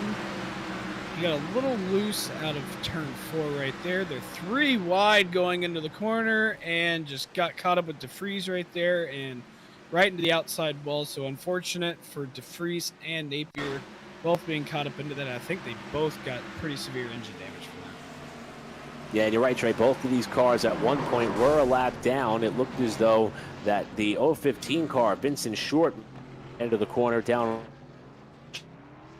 and forced Jeff Napier up of the number 71 car of Alan DeFries. They were both one lap down at one point. They actually got back on the lead lap, but they're showing a lap down now as they each have significant damage to try to get repaired. You're on board with DeFries here. You mentioned the bobble there off of 4 by Jeff Napier. DeFries looking for a clear pathway by, and the 40 just comes across the bow, and they both take a hard shot in turn number 1 to slow the field again behind the safety car. And that may be it as far as the night is concerned for Jeff Napier. And the 71 of Alan DeFries also with some pretty significant damage as well. We'll monitor the status of those two drivers as the field is now slowed once again behind the safety vehicle. And how about TJ Wood?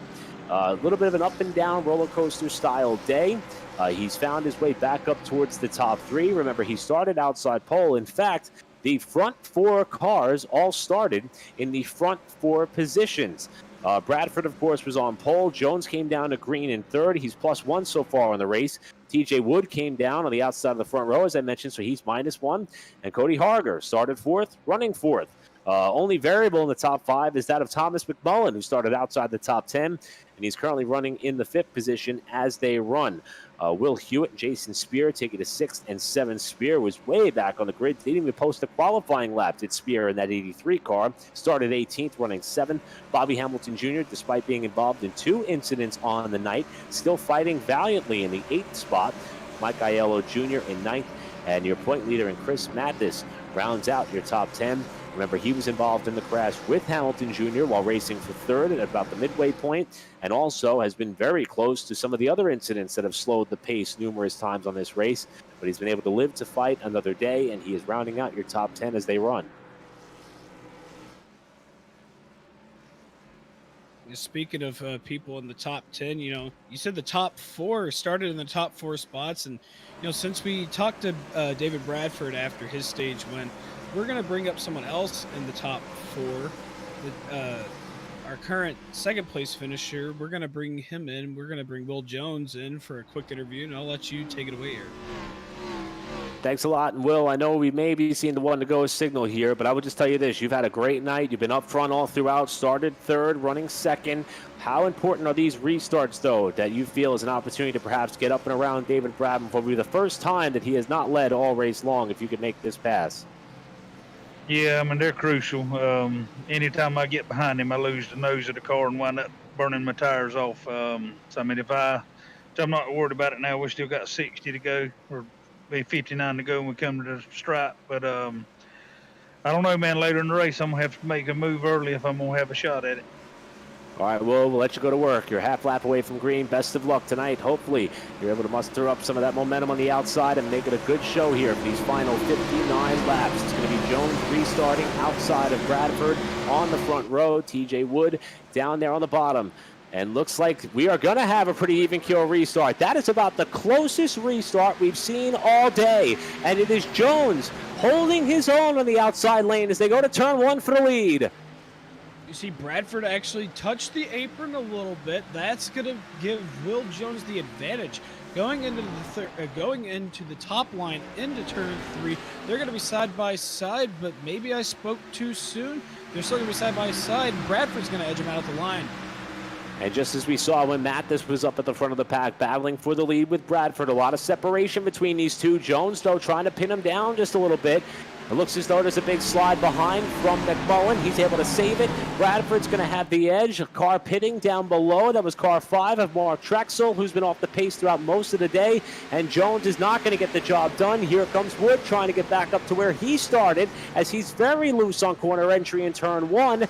And Jones is going to try to fight back on the outside. That's the race for 2nd while Bradford tries to break free. On board with Will Jones right now, you're going to see him get pushed way up the racetrack. Excuse me. Now he's going to be under fire from Thomas McMullen.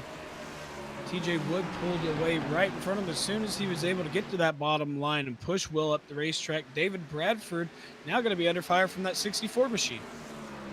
Thought we might have gotten Will Jones a little bit hyped up there for that restart, and that maybe he was going to be able to get up and around Bradford for the lead. However, he was unable to do so. Also, interesting to note in that brief exchange that we had with Jones, he said every time he gets behind the leader, he gets a little bit too tight and he feels like he's burning up his front tires. That's exactly what Bradford said he was afraid of if he was to lose the lead. Fortunately, though, he's going to have another chance. We got a yellow, and it's the championship point leader in Mathis involved in another crash tonight. His second on the evening, this time in turn 1, and he is running behind Bobby Hamilton Jr. here as they come off of 4.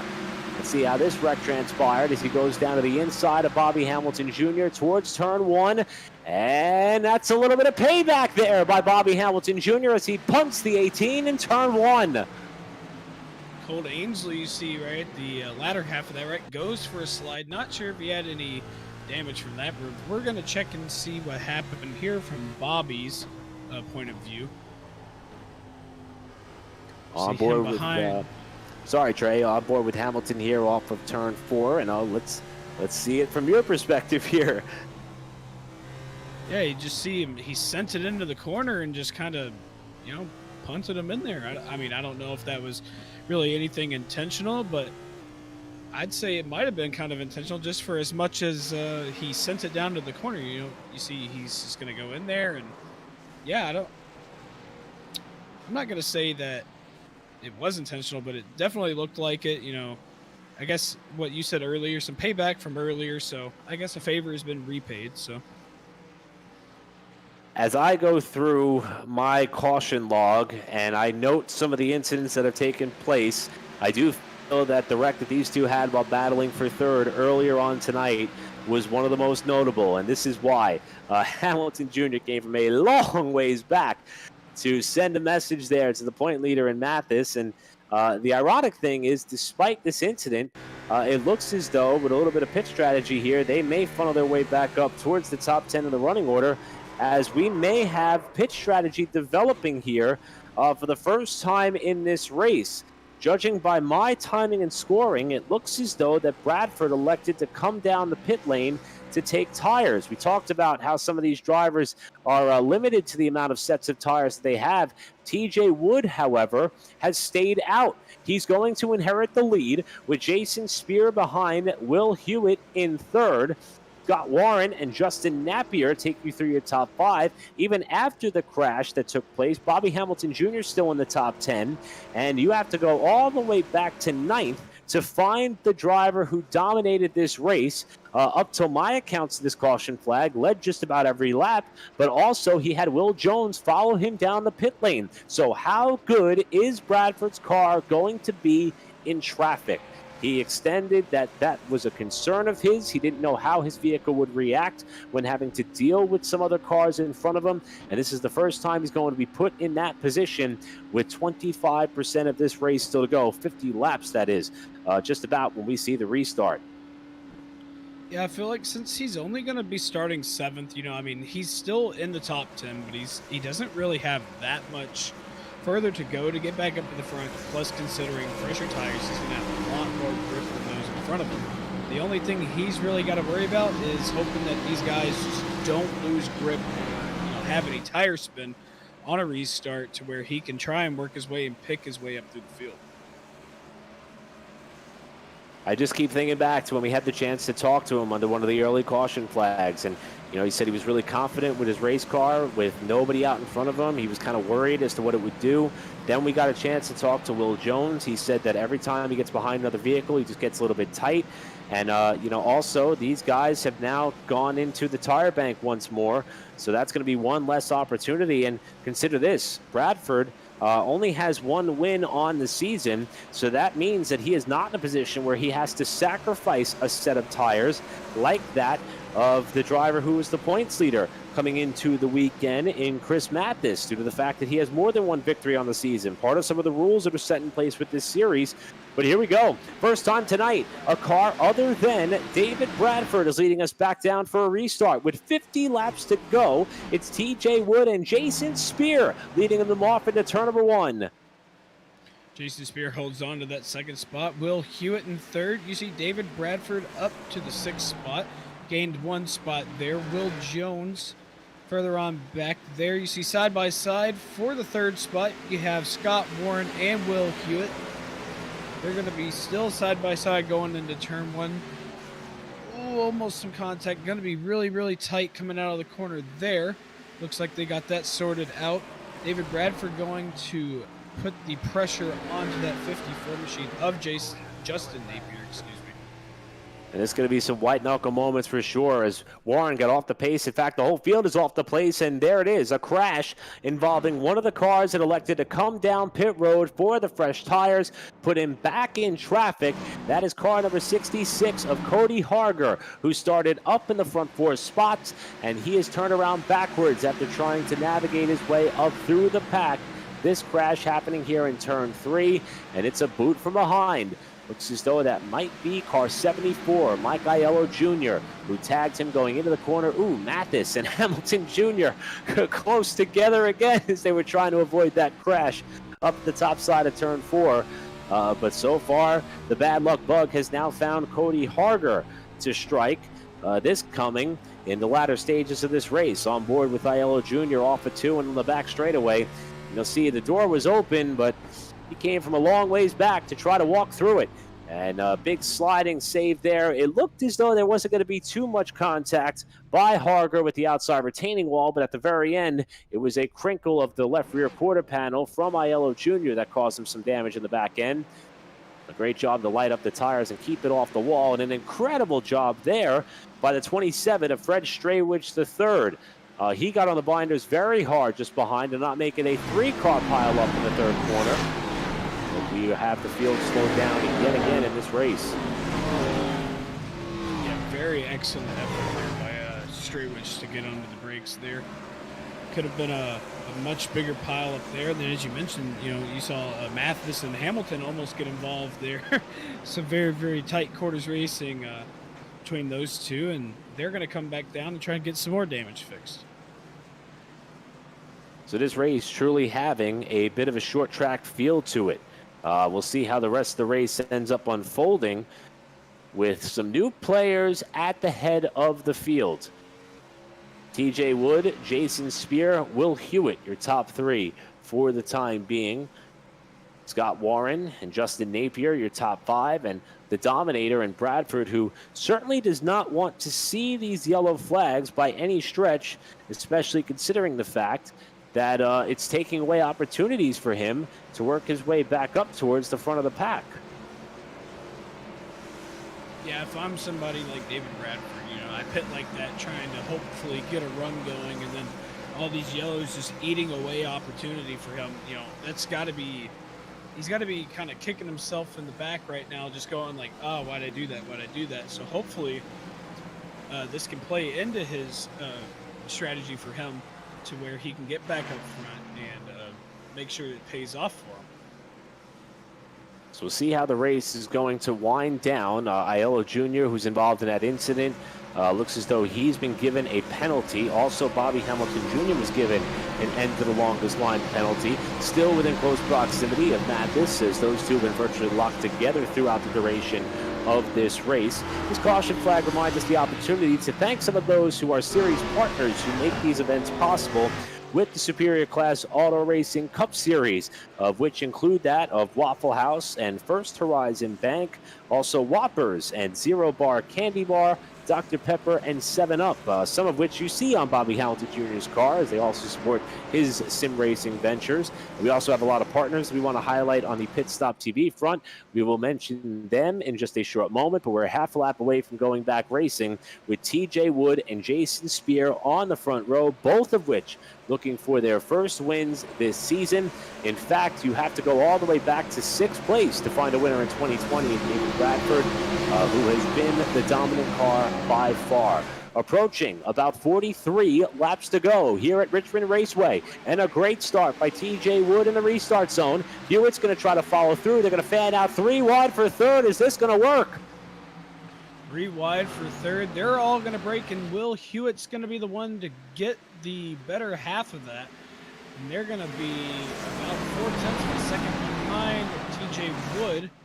They're still almost 2 wide. Actually, I think we have a yellow on the racetrack. That's D'Angelo around. Another crash on the back straightaway. This one happening with D'Angelo getting sideways, bouncing off of Cody Harger, who was nearly involved in a second consecutive caution flag. Fortunately for Harger, he was able to keep it straight. Also, fortunately for the rest of the field, there was just one car sitting broadside instead of two. But D'Angelo, who restarted up towards just around the top 10 position, looked as though he restarted in about the 8th or 10th spot, trying to hang tough on the outside of Harger. It looks like McMullen washed up a little bit wide, may have upset his exit off the corner, and it was a little too much to handle. Great job there by the 2 car of Hayes Booth flashing by after he's trying to salvage his day after being involved in an earlier incident.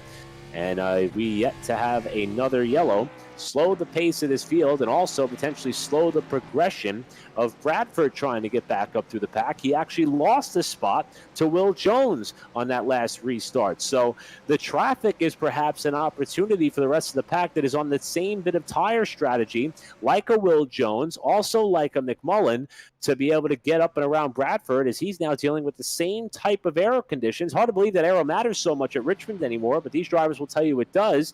And it may be costing Bradford more than just a chance to get back to the front, but it may be costing him spots with cars he's been able to fend off all night long up to this point.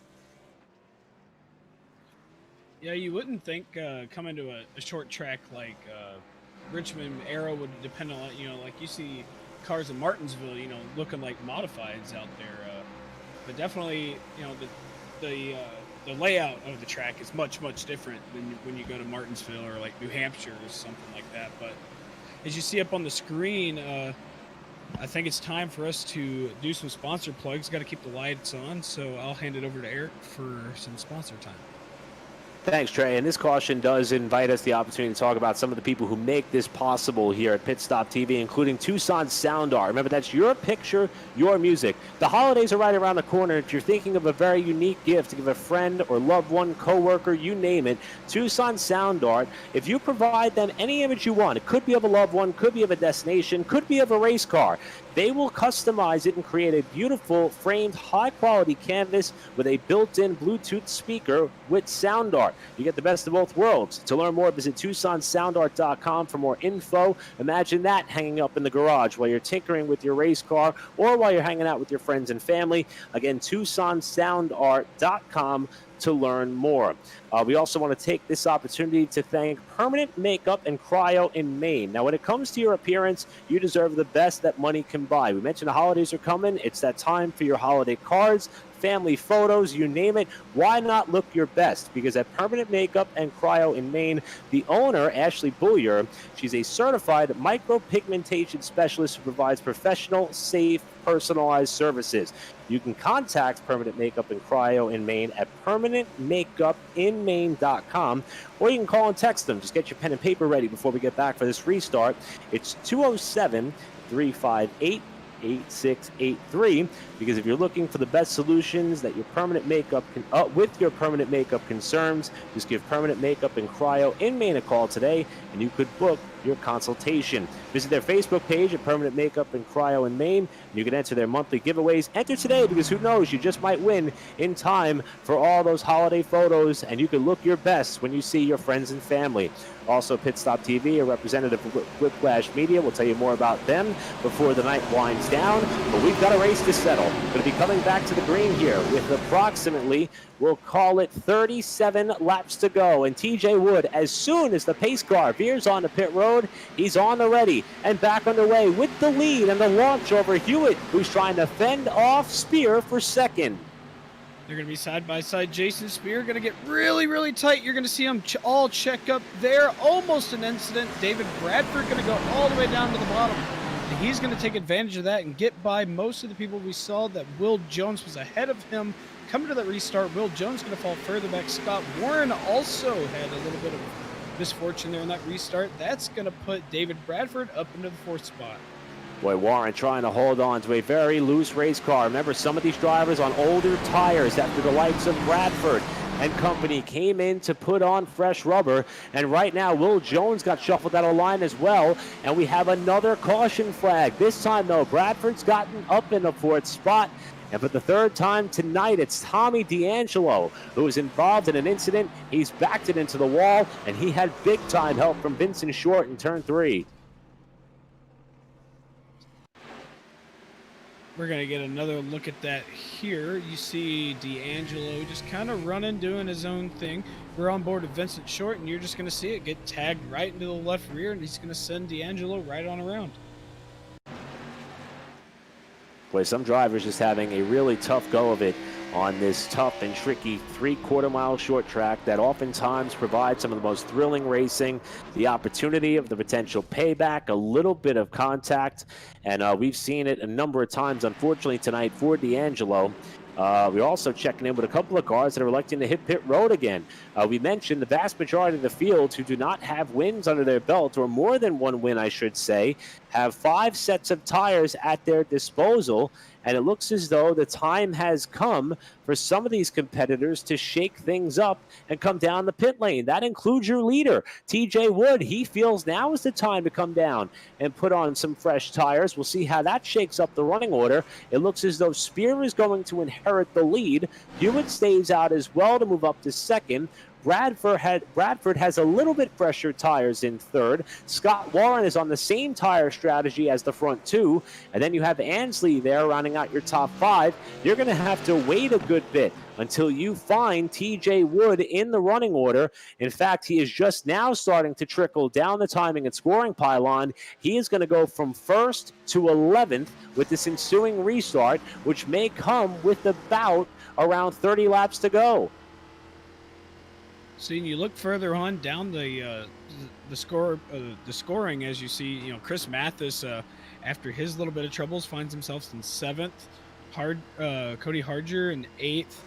Jeff Napier, Will Jones back to 13th. Hamilton in 14th. Just a lot of those guys that we saw up front are now, back outside the top 10 because some of them elected to come back in for tires. But David Bradford, on an interesting strategy, stays out and finds himself in 3rd place.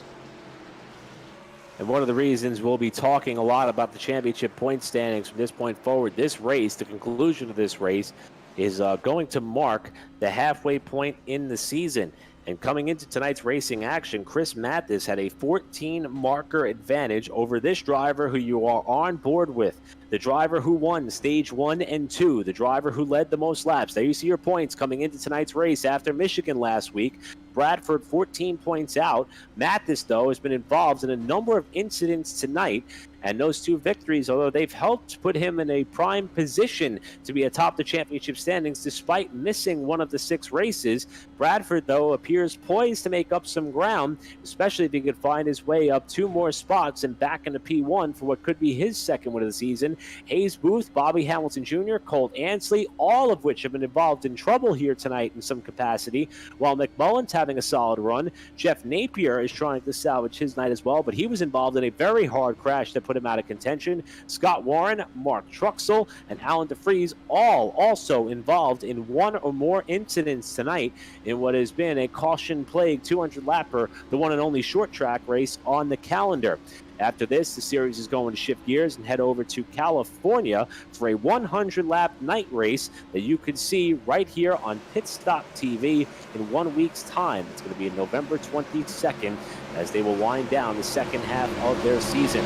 Who's going to take victory here, though? We're going to have 30 laps to go. Jason Spear up front for the first time tonight alongside of Will Hewitt and the Dominator, David Bradford, trying to get back up to the lead, restarting 3rd in the red, white, and blue car. And we're back underway with Bradford trying to get 2nd right off the jump into turn 1. You saw a little bit of a stack up further on back, but nonetheless, they're still green side by side out of turn 2. David Bradford, Will Hewitt trying to make their way to the point. David Bradford going to have a little bit of a run, probably going to get it here because he has the fresher tires, as you see out of turn 4. He's going to surge ahead. And we have a caution. Looks like the 3 car, Tommy D'Angelo, again into the wall.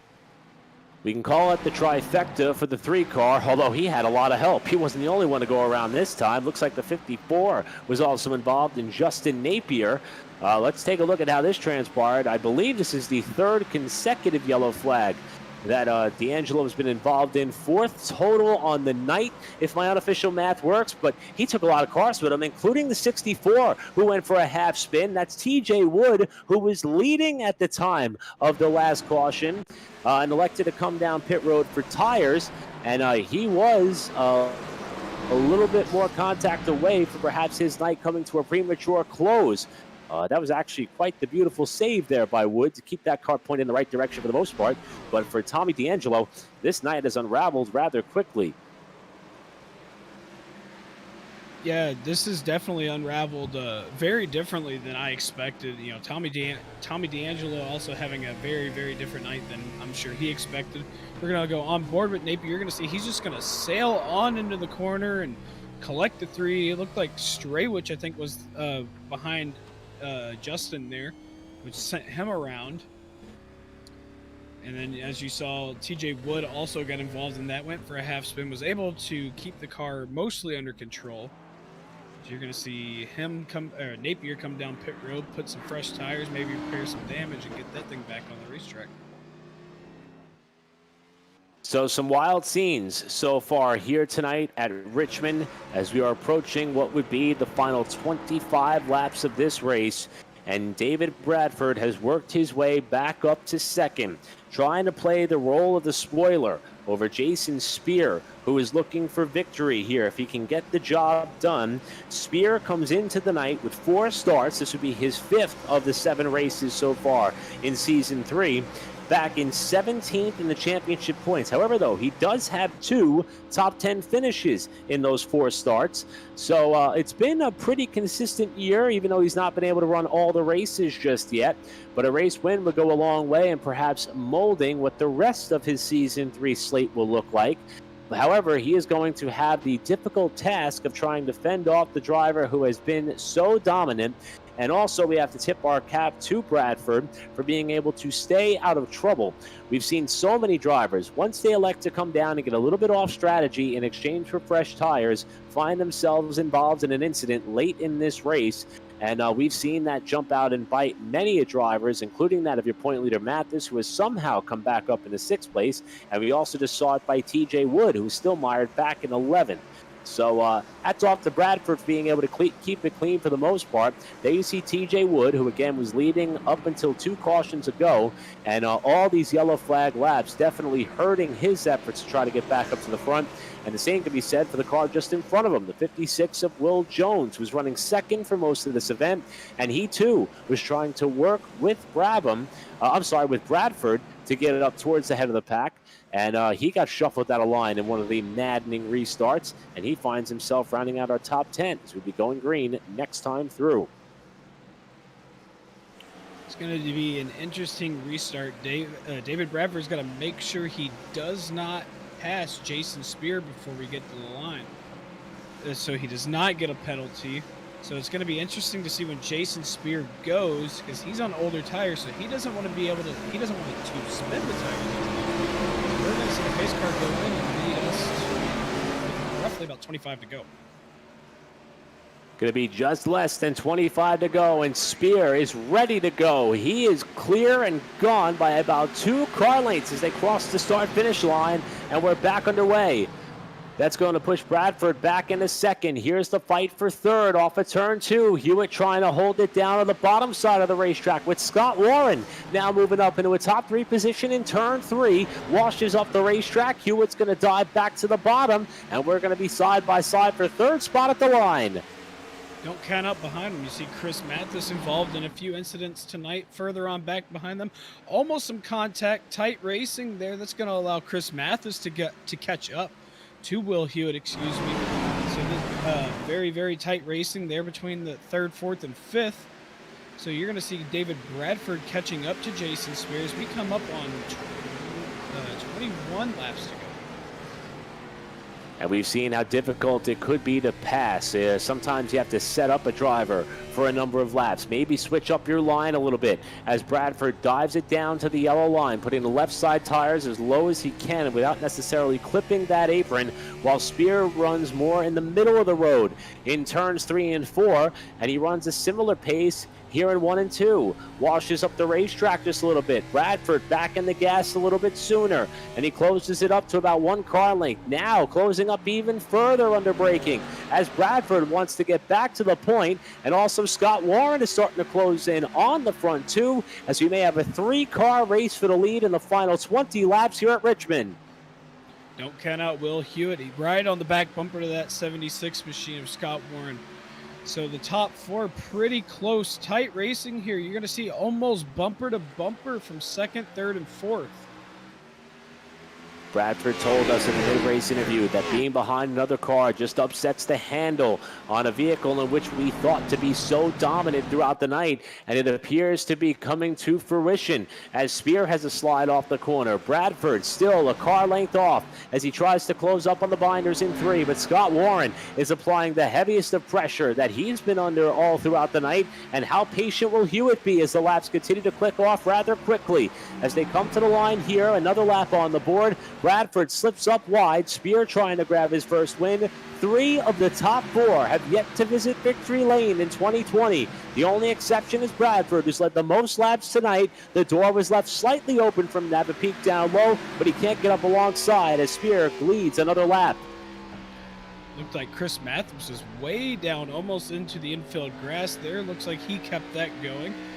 Looking on further from the back bumper of Jason Spear, you see just how close that gap is between David Bradford and Scott Warren behind him. So he's still got about a car length and a half to David Bradford. You're going to see him try to go down into turn 1. He's going to go down and close that door to make sure he does not have the run he needs. Call on the move, Will Jones, as Hewitt slaps the wall off turn 2. And here comes Bradford for the lead up the outside. That's going to open the door down low for Scott Warren to go inside for 2nd spot. And here comes Jones from 4th. And more contact on the front straightaway. Yeah, you saw that bobble from Jason Spear out of turn 2 that allowed Bradford to catch up. And then you saw he got stuck to the outside that allowed Scott Warren to get up into the mix. And that just, you saw the contact there, and now they're back into where they were. Will Jones up into the mix in the 4th spot now. Will Jones may have one of the best handling cars amongst the front 4 in traffic. Look at him. Draw a bead here on Scott Warren. Got the fender inside off turn 2. He may try to make easy work on Scott Warren and see if he could do anything with Bradford and Spear. Still couldn't get up alongside just yet on Scott Warren, as Spear has done a masterful job to hold the lead. Now up alongside comes Jones on Warren. He's got the preferred line in turn 1, while here comes Bradford for the lead in turn 2. He's going to have it. He's got the spot. You're going to see Jason Spear got a little bit tight coming out of turn 2. And just like that, he's going to clear him for the lead. David Bradford back to the point as Scott Warren nearly clips the wall off turn 4. Jones to 3rd. Spear back to 2nd. Bradford out in front, coming out to close the final 10 laps of this race.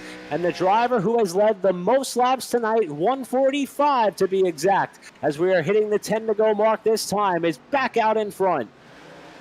Don't count out Will Jones. He's back into that 3rd spot, trying to run down that 83 machine of Jason Spear. You see Scott Warren still trying to get by Will Hewitt there. Cody Harger right behind him. Cody Harger, we haven't seen much or heard much of him ever since I believe he got in an incident earlier. I could be wrong on that. But nonetheless, Scott Warren, we mentioned we didn't hear much of him earlier in the night. As I mentioned earlier now, Will Jones now made that pass for 2nd on Jason Spear.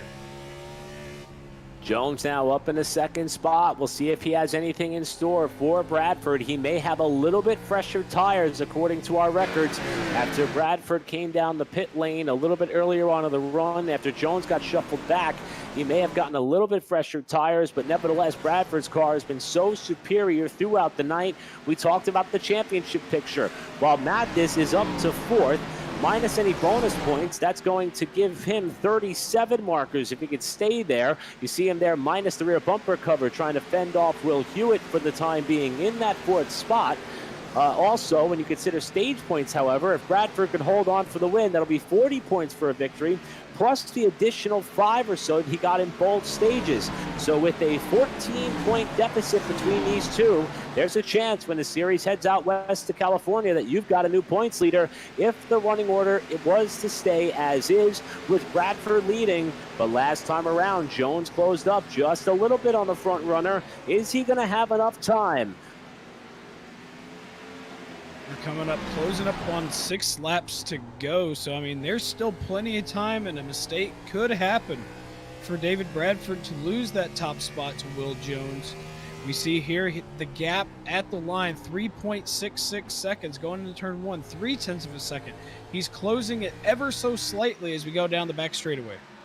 Looks as though lap traffic may not be a factor in these final few laps, as we are watching here Will Jones trying to close up on David Bradford. These two were running top 2 throughout the majority of this race, but it has been Bradford who has been the dominator. He methodically worked his way back to the point after getting on a different pit strategy, but it looks as though Will Jones is just a tick faster. Is 4 laps going to be enough time to get the job done as they come to the stripe here? 4 corners to go for Bradford to grab his 2nd win of the year. Jones looking for his 1st. Who's it going to be? It's going to be very, very, very close coming down to the wire here. Almost 3 laps to go. Will Jones still trying to put on the pressure. David Bradford's just got the line figured out. As long as he can keep hitting his marks, he will be a 2-time winner in the 2020 season. I think both of these drivers may be hoping that we do not have another caution flag, although the last time these two restarted on the front row, they were pretty even, with Jones being trapped to the outside. Meanwhile, here's where one of those chances for a yellow may come from. This is a very tight battle that we're seeing between Scott Warren on the outside. Trouble just behind them. 2 cars crash in turn 3. 3 cars now involved, and another car just tries to get by. It's the 66 of Cody Harger. Also involved TJ Wood, who led some laps in this race, and just as we were 2 laps shy from the white flag, a crash heading into turn 3 in what was a race in the top 10 is going to re-rack the field for a shootout. Yeah, if I'm David Bradford and Will Jones, especially David Bradford, that is not what I wanted to see. We're going to see there just going into turn 2, I believe that may have been turn 3. My perception of the track is kind of off right now. But you can just see there, yeah, going into turn 3, Harger hits the wall, and just unfortunately, TJ Wood had absolutely nowhere to go. Justin Napier just caught up in the mix as well as a bystander. Cole Ainsley barely gets by that. You see IL Jr. and Hayes Booth also sliding by. Yeah, Harger looks to have got loose, caught the wall once, then overcorrected a little bit, came off the wall a second time and right into the path of Wood. And Justin Napier immediately ducks on the pit road after having some pretty hard contact with the right side up against the safer barrier in turn 4. And wow, this is pretty much going to shake things up at the head of the pack. And that was a crash that took place up inside the top 10. You have to feel not only for Cody Harger, but also for TJ Wood, who led at one point in this race. Just very, very tough set of circumstances here with some tight racing going on throughout the top 10. We also saw momentarily that Colt Ansley, who was involved in the first yellow flag on the night, was able to squeak by. Currently still running in about the 8th position unofficially as things stand.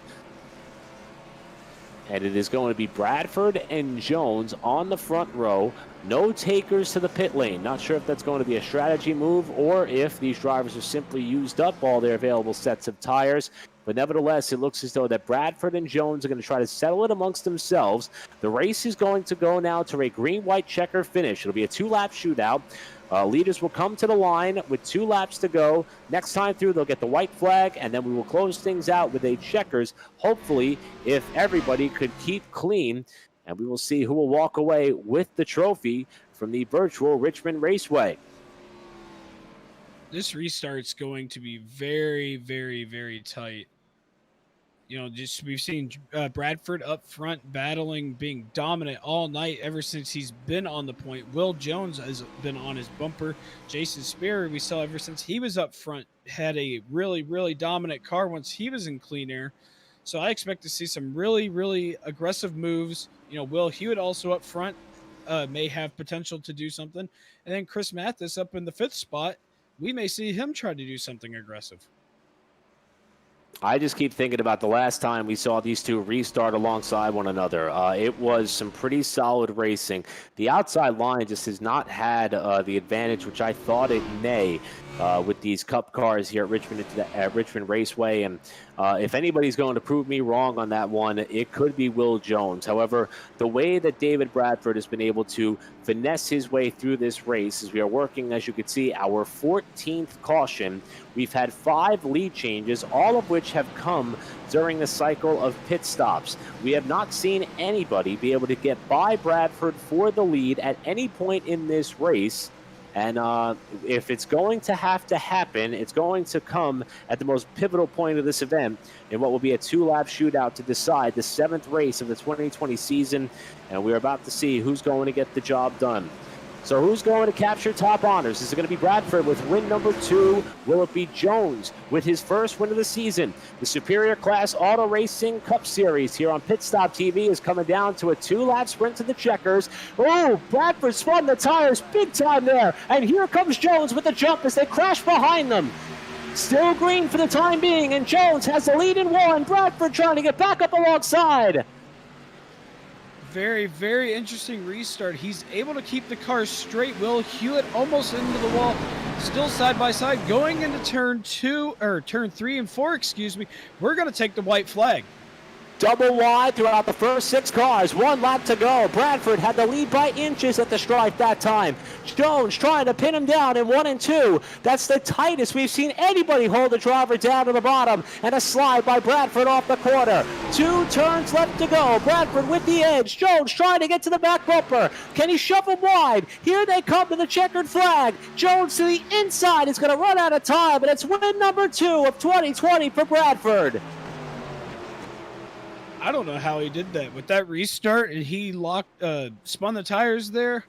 I thought it was over. I thought the caution was going to come out with the wrecking that we saw behind us. We see some wrecking going on back there with Colt Ainsley, and not quite sure who else that was with that. But that restart was absolutely hectic. We see Will Hewitt, with some contact after the finish there. But nonetheless, David Bradford put on an absolute clinic tonight. Will Jones did not disappoint. That last restart was just absolutely phenomenal. Official margin of victory, 49 thousandths of a second. As a matter of fact, our timing and scoring tips it over to an even 500th after Bradford, who made 1 mistake while out in front, and it nearly cost him the victory. After burping the tires a little bit too much coming down for the restart, heads-up move by Will Jones not to fully get around and pass Bradford before they got to the line. That could have been a risk for a penalty. Instead, he tried to race him fair and square up on the outside, and when they came into turns 3 and 4, the last couple of corners before the checkered flag, I thought I saw Jones give him a little bit of a nudge in the back bumper, and it was just enough to send him up the racetrack, but not enough to allow Jones a chance to get by. As you see our top 3 coming to formation on the main straightaway. Bradford, Jones, Spear, 1, 2, 3 in a thrilling finish here at Richmond under the lights, with Bradford getting his 2nd win of the season and potentially taking over the championship point lead after capturing both stages, and his closest pursuer, or his tightest battle or tightest rival in the championship, and Chris Mathis finishing in 4th. Running out the rest of the top 10, we have Will Hewitt 5th, Hayes Booth. After having an interesting up and down night, finishing 6th. Mike Aiello Jr. Didn't hear much of him over tonight, finished 7th. Ainsley, after having an up and down night, 8th. Jeff Napier, after nailing the wall earlier tonight, finishes 9th. And TJ Wood in 10th. Just getting another look at the restart there. You saw the big bobble by Bradford, and then just big side by side going into turn 3 on the white flag.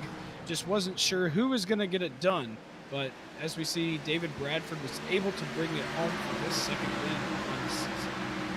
Yeah, and all night long, anytime we saw drivers get side by side for the lead, they kept about a car length between them. Not this time, not with the money on the line. And I thought right here that Jones had a bit of an advantage. Bradford just got off turn 2 so well, and this is where I think Jones just went for it. Boink, just a little bit of a tap there, and somehow Bradford kept his foot in it. And despite the brief break of momentum, it was a half car length separation between the two. They crashed after the checkered flag. That was Hewitt going for a slide down into the infield. Just carnage all over. Really happy, though, that we were able to keep the race under green. The crashing, though, continued at the end of the checkered flag. You see Ansley getting dumped there by the 40 of Jeff Napier, who somehow came up to finish in the top 10, despite it almost knocking the wall down in turn 3 mid-race. Just a wild set of circumstances all throughout the night. And it comes down to a thrilling 2-lap sprint to the checkered flag. And I'm very excited to hear what our drivers think of the outcome of that race. And we'll have to wait to see how it impacts the championship points once all the math is done by series officials. But the stage is set for a very exciting second half of the third season of the Superior Class Auto Racing Cup Series. And as we mentioned, they're going to be moving on to the California Speedway for 100 laps under the lights. Going to be 3 stages set there, 30, 30, and 40 laps total in distance. And that will be right here on PitStop TV. And we had an opportunity earlier to thank some of our sponsors, and we want to take this time also to refresh some of those who make all these racing events possible. We have a full slate across the board on PitStop TV. And just remember, our new parent organization is actually Whiplash Media. Now, they actually specialize in various sim racing resources that include paint schemes, stream overlays, iRacing camera packs, which you get to see throughout most of our broadcasts, and a whole bunch more. And Whiplash Media is also working on its presence in real racing, offering services such as photography, social media management, and public relations. You can learn more at whiplash-media.com. We also put out press releases from a number of events. In fact, some of our own staff members were down to 12 hours of Sebring just yesterday, being able to cover some of that event from our own perspective and angle. And again, to learn more, just head on over to www.whiplash-media.com to learn more. Before we head in and talk to some of our other top finishers of today's race, we want to take one more opportunity to remind you about the incredible work at Tucson Sound Art. And again, that is your picture and your music. I think this is a great gift idea, and if my wife couldn't hear me, I may even say that it's something I'm considering for her for the holidays this upcoming season. Any picture you want. Doesn't matter where it's from, doesn't matter what it is. They could take that image, they'll create a custom and beautiful framed high-quality canvas, and they'll build in a Bluetooth speaker behind it. So all of a sudden, your artwork around your house in whatever room you would like now has the ability to play beautiful music or any type of audio you would like, and that is thanks to our friends at Tucson Sound Art. With Sound Art, you get the best of both worlds. To learn more, visit TucsonSoundArt.com for more information. Also, if you head on over to Tucson Sound Art and you use the code PitStopTV, you can get 10% off your order. Great time to head on over and grab a gift for your friends or family. And another great idea at this time of the year, we were putting up Christmas lights here at the Brennan household, so we're obviously in the holiday spirit a little bit early. Permanent Makeup and Cryo in Maine. And again, when it comes to your appearance, you deserve the best care that money can buy. And I promise you that at Permanent Makeup and Cryo in Maine, the owner and Ashley Bullier, a certified micropigmentation specialist who provides professional, safe, and personalized services. If you want to learn more, just contact Permanent Makeup and Cryo in Maine at permanentmakeupinmaine.com. And we gave you the phone number earlier. I want to give you a chance now to grab a pen and paper and write it down, to put it in your cell phones if you have to, even if you're just thinking about it, because all you need to do is reach out and schedule a consultation. The number to call or text, which is a lot more convenient nowadays, 207-358-8683. They offer up the best solutions for your permanent makeup concerns. And again, if you visit their Facebook page, this is something they've been doing to try to expand their reach and market potential. Permanent Makeup and Cryo in Maine. You can enter their monthly giveaways. Enter today, and you might have a chance to win. Again, that's our friends at Permanent Makeup and Cryo in Maine. Again, for more information, permanentmakeupinmaine.com. And thank you to all of our partners and sponsors, also the series sponsors, Waffle House, First Horizon Bank, Whoppers, Zero Bar, Candy Bar, Dr. Pepper, and 7-Up. Anything you need for a movie night or stack night, all part of bringing the Superior Class Auto Racing Cup Series to you wherever you may be around the world here on PitStop TV. Trey, what a race, man. I am amped up. I don't know if I'm going to be able to go to sleep after the finish of that one. Yeah, that was very, very, very interesting. It played out. I mean, we got the good finish we wanted, but I did not think that is how we were going to get. Yeah, it's absolutely unbelievable to see how this race panned out and how we came down to the checkered flag. We saw a little bit of side-by-side racing there at the tail end. We saw a bump and run attempt down in turn number 3 for the last corner of the last lap. And, for me, I kind of wish there was at least one more short track on the schedule, but I can understand why they chose this one. The proof was in the pudding. We saw a little bit of payback. We saw a number of cautions. We saw a thrilling finish, a final margin of victory of 0.05 of a second. Just an absolutely incredible night all throughout.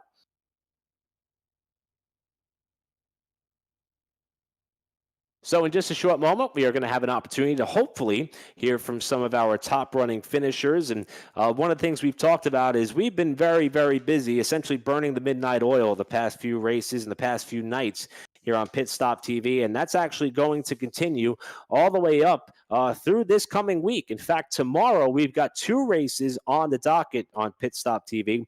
We have the BRP iRacing Series at Lima Land Motorsports Park. It's going to be tomorrow on Monday, all across the PitStop TV platforms.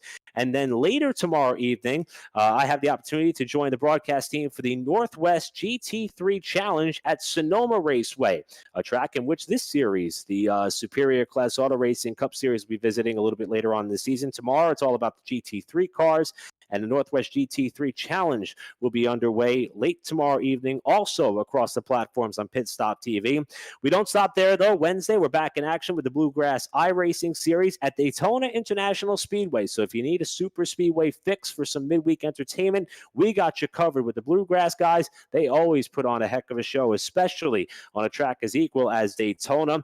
And if you like what you saw tonight, you better come on back next week. Sunday night, we'll continue on with the SCAR Cup Series. And as we mentioned, it will be at the 2 Mile Auto Club Speedway for 100 laps under the lights as they officially enter the second half of their 2020 season, season 3, I should say, for the Superior Class Auto Racing Series. So a second win on the year for one of the front-running drivers in 2020, unofficially perhaps the opportunity to take over the championship point lead when things all shake out and when the math is all said and done. But a strong, solid effort after by far being one of the most dominant cars, leading well more than half the race. Your winner tonight is that of David Bradford. We're hoping for the opportunity to hear from David in the not-too-distant future.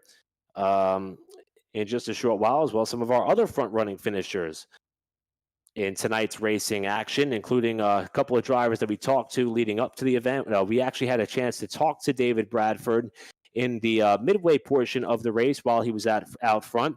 Also, our runner-up, and Will Jones, who seemed to like his chances at a victory, even though admitting the fact that he would be able to climb up through the running order and battle for the win as he did. We hope to have the chance to hear from some of our front runners in just a few moments. With that, we're going to step aside. We'll take a brief commercial break, and we'll be back to wrap up with some of our post-race coverage here on PitStop TV in just a moment.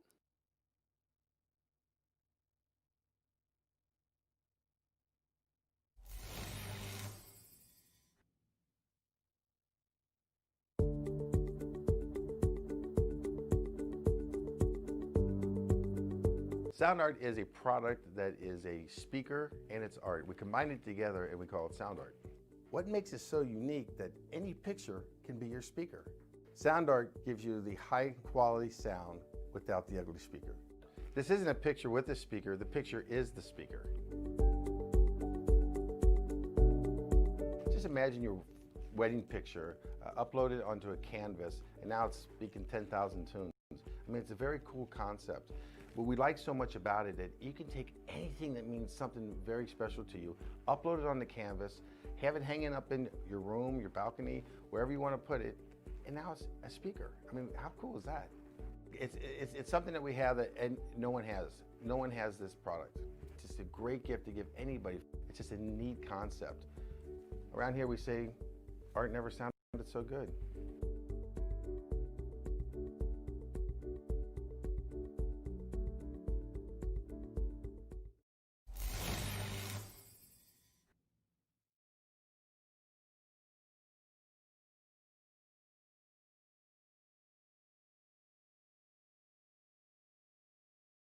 After months of quarantine, we're all interested in how we can become our best self. The team at Permanent Makeup and Cryo is here to help you get the flawless makeup look every day without the extra effort or time. When it comes to your appearance, you deserve the best care that money can buy.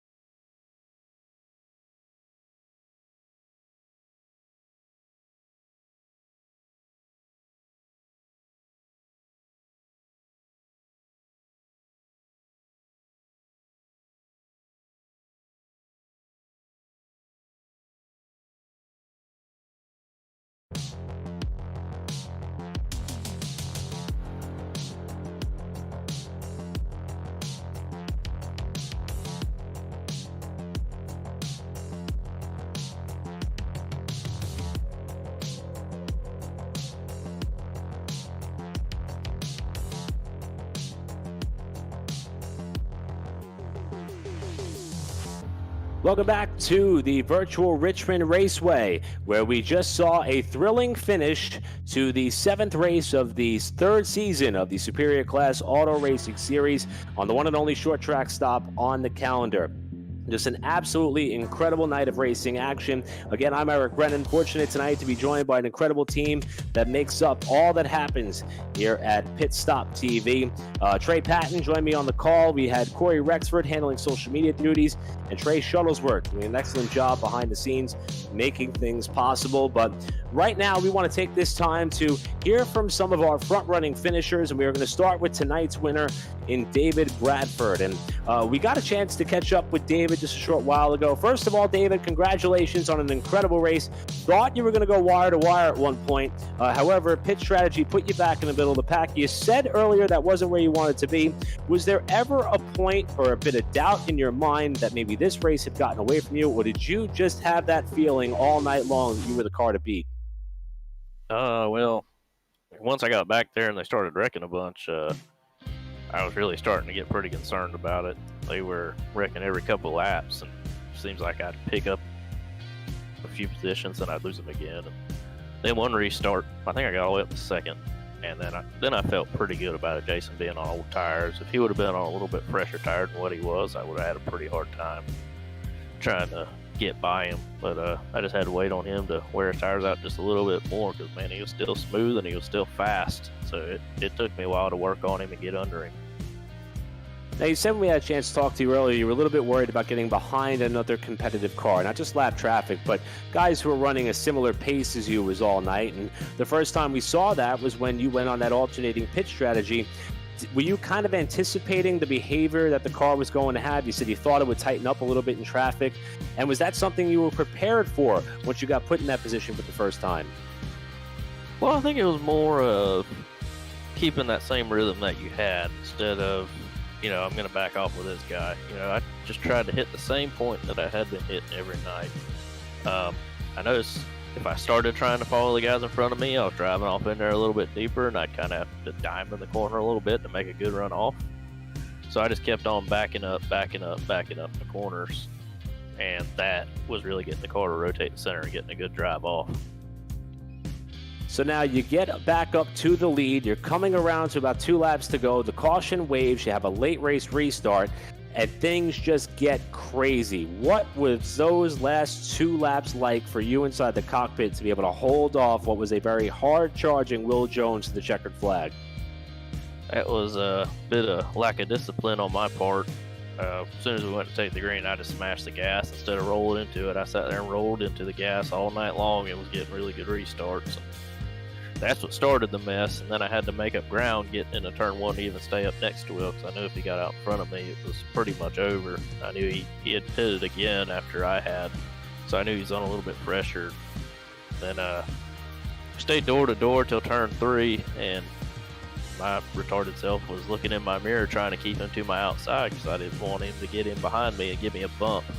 So of course both of us just drove off in there way too deep, me way deeper, and he got into me a little bit, but man, he raced me clean and just ran him back to the line on it. I knew it was going to be close when he came off 4 and had a hit of steam. Well, according to the box score, you led 161 of the 200 laps tonight, so the dominant car was able to come home for the victory.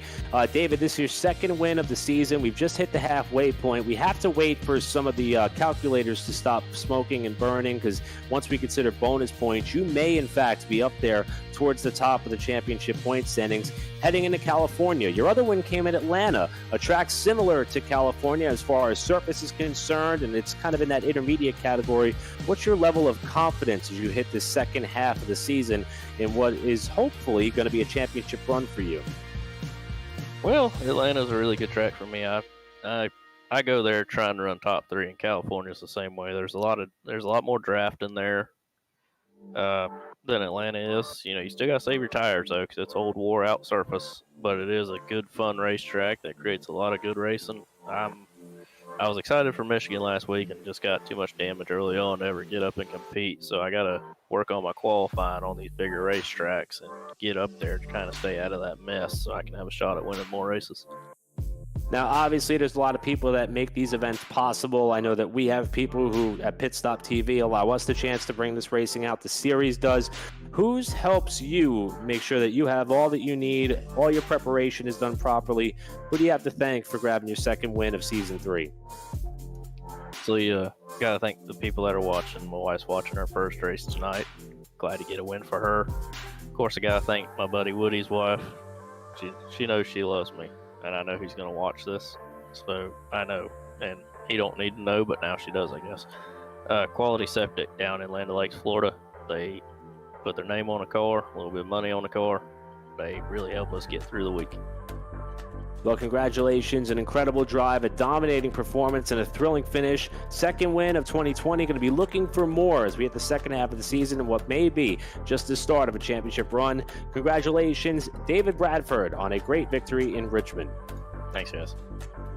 And once again, that is David Bradford. And obviously, you can understand being that emotions and energy running a little bit high. I want to apologize if any of that language may have been offensive to anybody out there. We completely understand the adrenaline running after a finish just as thrilling as that. And that's one half of the story as they came down for the checkered flag. We're going to have a chance to hear from the driver who was 0.05 of a second shy of grabbing his first win of 2020. With that, I'm going to turn it over to my partner in the booth here tonight, Trey Patton, who's with our runner-up tonight in Will Jones. Will Jones, you've definitely had an up and down night tonight. You fell down all the way to, I think, 14th spot after the pitting, and then you found yourself up into second, and then you thought you might have had the chance to get the win there in that final restart. Just talk us through the night, man. Yeah, it was kind of up and down for sure. Got tangled up, come in and pit, and then I got tangled up and had to come in and decided to get tires later on, put us kind of toward the back of the pack, and then on that last restart, or the restart before last, I went in and got tires because I knew I'd need them trying to come through the field. Restarted 10th and drove it to second, had a caution, made a shot at David in 3 and 4. It was a little bit too late. I should have maybe tried it the lap before instead of trying to pass him on the outside. I knew that was going to be hard to do.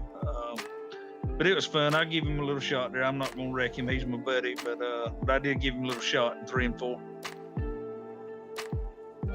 Yeah, we saw it was definitely going to be close, and we were wondering if you were going to give him the bumper to get him up out of the groove and get the win. But nonetheless, you guys did not disappoint with that finish there. So just take us through your final thoughts on that restart. So, I mean, I know it looked like he kind of clipped the apron and spun the tires. Did you think you had anything for him coming down for that final restart?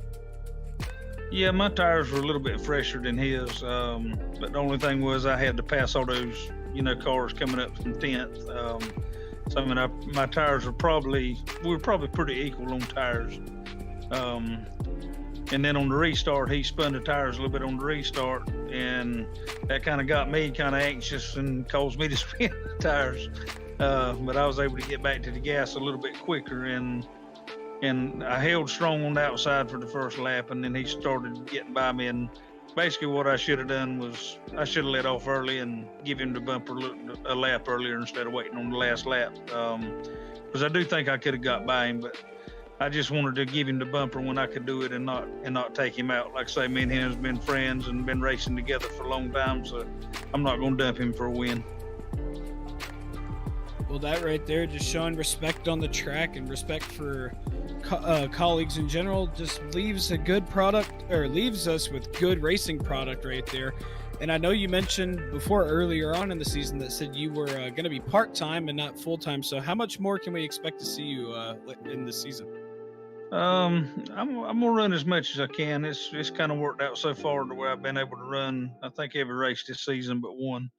But I've had a little bit of bad luck. But anyway, I mean, that happens to anybody. But yeah, I'm gonna probably finish out the season maybe. But we'll see how it goes. Well, we are definitely looking forward to seeing more of you. And before we let you go, who do you have to thank? Who makes it happen for you? Yeah, thank y'all for broadcasting. Y'all do a great job. Thanks for David for racing me clean there, and like I say, me and him's got a mutual respect for one another. Appreciate Bobby for putting on the league and donating all the money that he does to keep the league going. Which we got sponsors that do that also, but just like to thank all the sponsors that chip in every week and help, and everybody that shows up and races. We got a good group of guys. All right, well, we appreciate the kind words, and hopefully we'll be hearing from you next week at Auto Club. Yep, sounds good. All right, thank you for your time, and hope you have a good night. That is second place finisher Will Jones. We're going to turn it back over to Eric for third place finisher Jason Spear.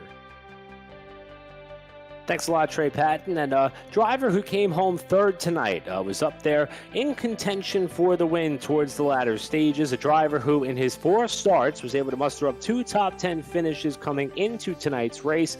Finally was able to capture that first top 5. But Jason Spear, victory was within sight. I believe we were under 10 laps to go when David Bradford was able to get up and around you. Obviously, you were on a different tire strategy. But, man, are you happy with the result considering how the rest of the season has gone so far? Or do you think that was one that might have gotten away from you there? It was definitely one that got away from me. Some of them guys, David and Will, they pitted about 50-something to go. And I thought about going in, and it's like, well, I know there's going to be 5, 8 cautions left. So I'll just hang on to it. And then when I got out there, I was like, if I go in now, there's 17 cars on the lead lap. I was like, well, I've made my bed. I might as well just stay here. And I knew I couldn't hold David and Will off, so I didn't really try to fight that.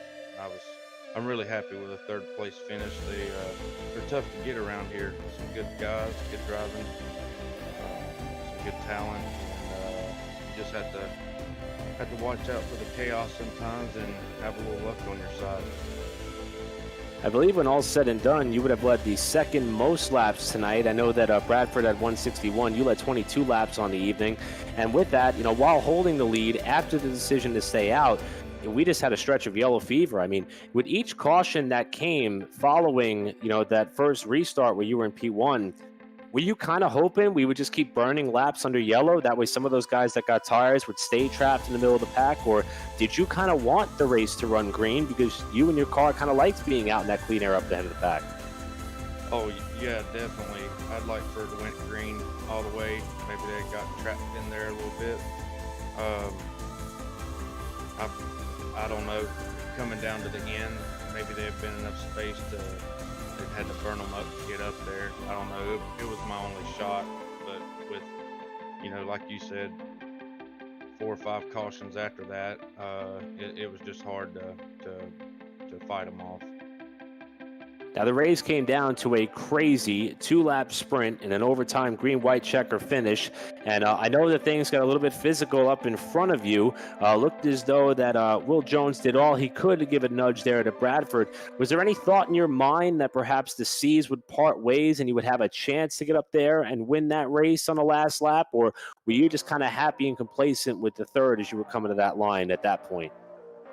Yeah, on that last restart, David spun his tires. I was given a little bit of room just in case. You never know on that. And I was trying to check up for him and not get run over. But once we got down into turn one, I thought, well, David's playing catch up a little bit. And I was like, well, if they get together and slide up the track, maybe I can slide through there and luckily or try to get, first place and get the win. But they held on to it.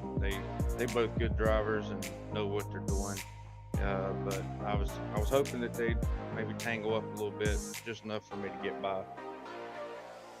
Now, Jason, this was your, this was your 5th race of the season, 3rd top 10, 1st top 5. Understand that obviously sometimes it can be hard to juggle schedules and race lineups and what have you, but we are at the halfway point. Do you have plans to come out next week at California or to try to continue the rest of the season and maybe get that victory that just was a little bit out of reach here tonight? Or are you not sure of what the future holds as far as your schedule with this season for the rest of season 3?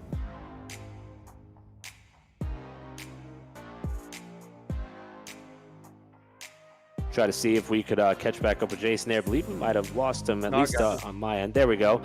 Sorry, Jason. I'll just reiterate what I was asking. I know that you weren't able to make all the races up to this point, but the ones which you have been present for, 3 top 10s, 1 top 5, including tonight, is the plan for you to try to run the rest of the races all the way through? Next stop in California, maybe that victory will come into your grasp before the season winds down?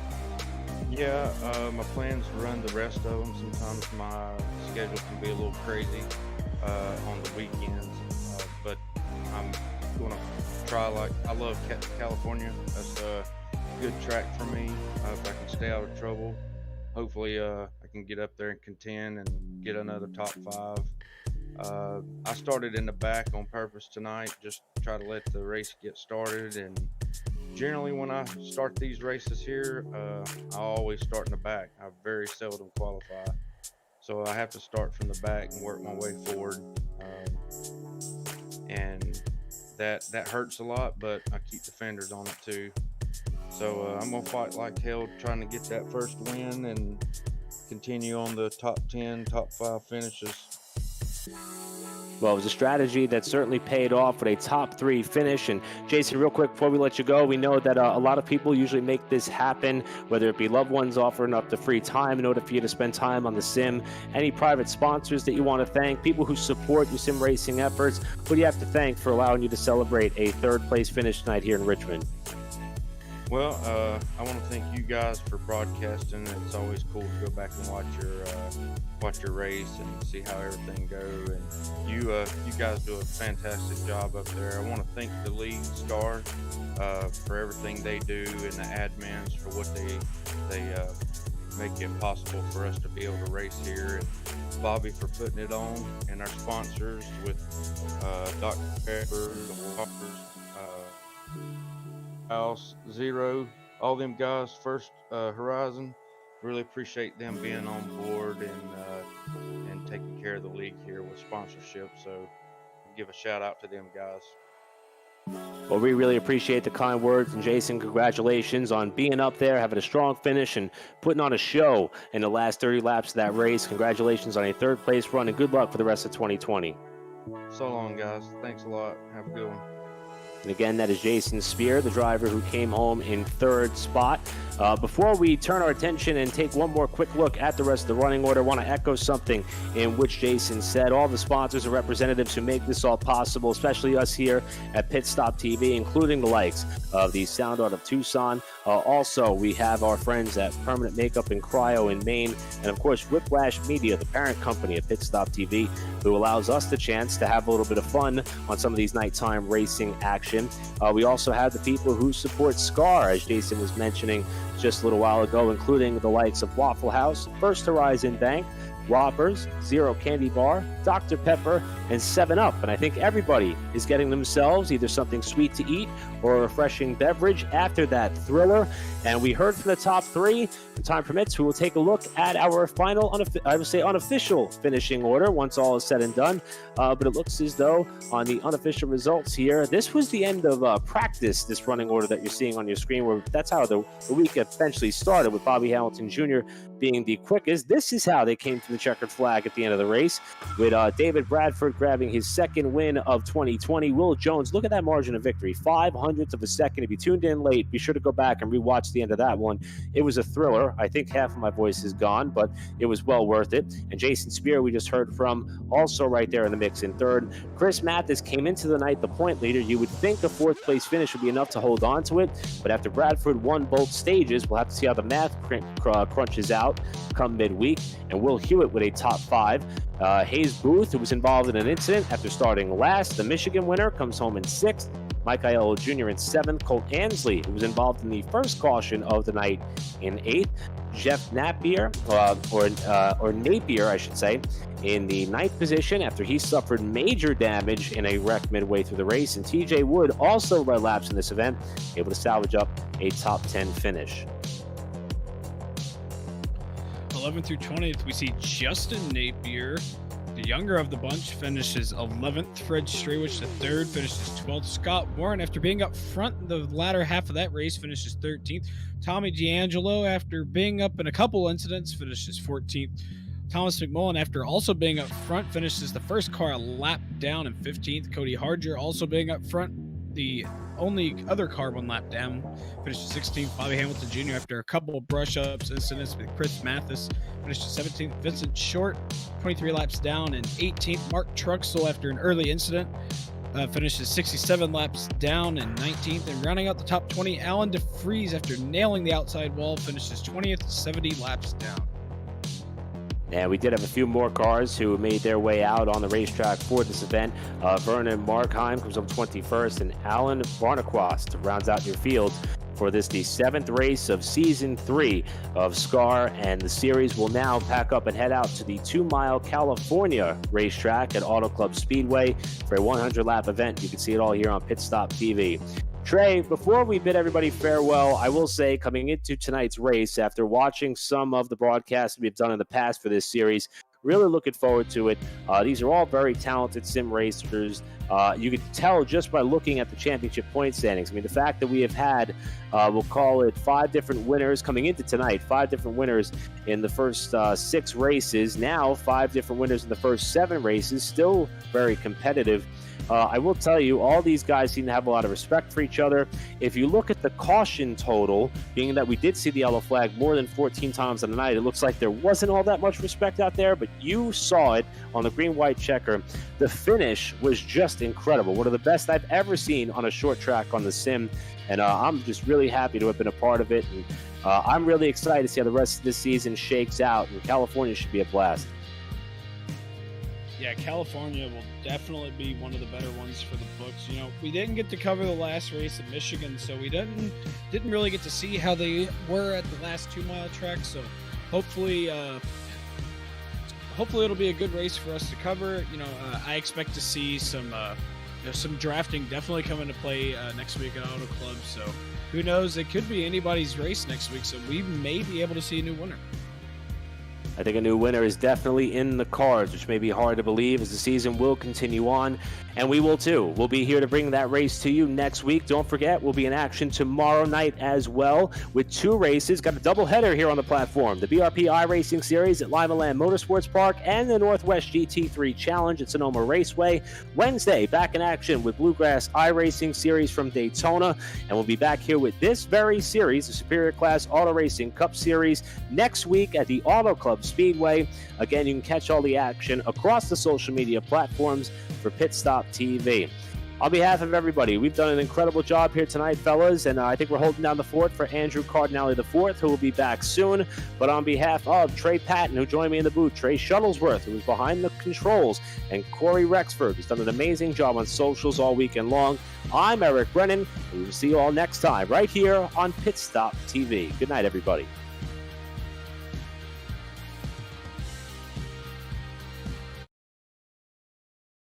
After months of quarantine, we're all interested in how we can become our best self. The team at Permanent Makeup and Cryo is here to help you get the flawless makeup look every day without the extra effort or time. When it comes to your appearance, you deserve the best care that money can buy.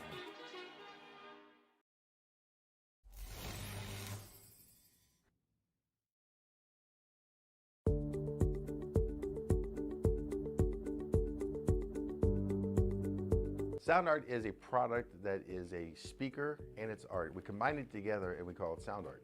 What makes it so unique that any picture can be your speaker? Sound art gives you the high quality sound without the ugly speaker. This isn't a picture with a speaker, the picture is the speaker. Just imagine your wedding picture uploaded onto a canvas and now it's speaking 10,000 tunes. I mean, it's a very cool concept. What we like so much about it that you can take anything that means something very special to you, upload it on the canvas, have it hanging up in your room, your balcony, wherever you want to put it, and now it's a speaker. I mean, how cool is that? It's something that we have that and no one has. No one has this product. It's just a great gift to give anybody. It's just a neat concept. Around here we say, art never sounded so good.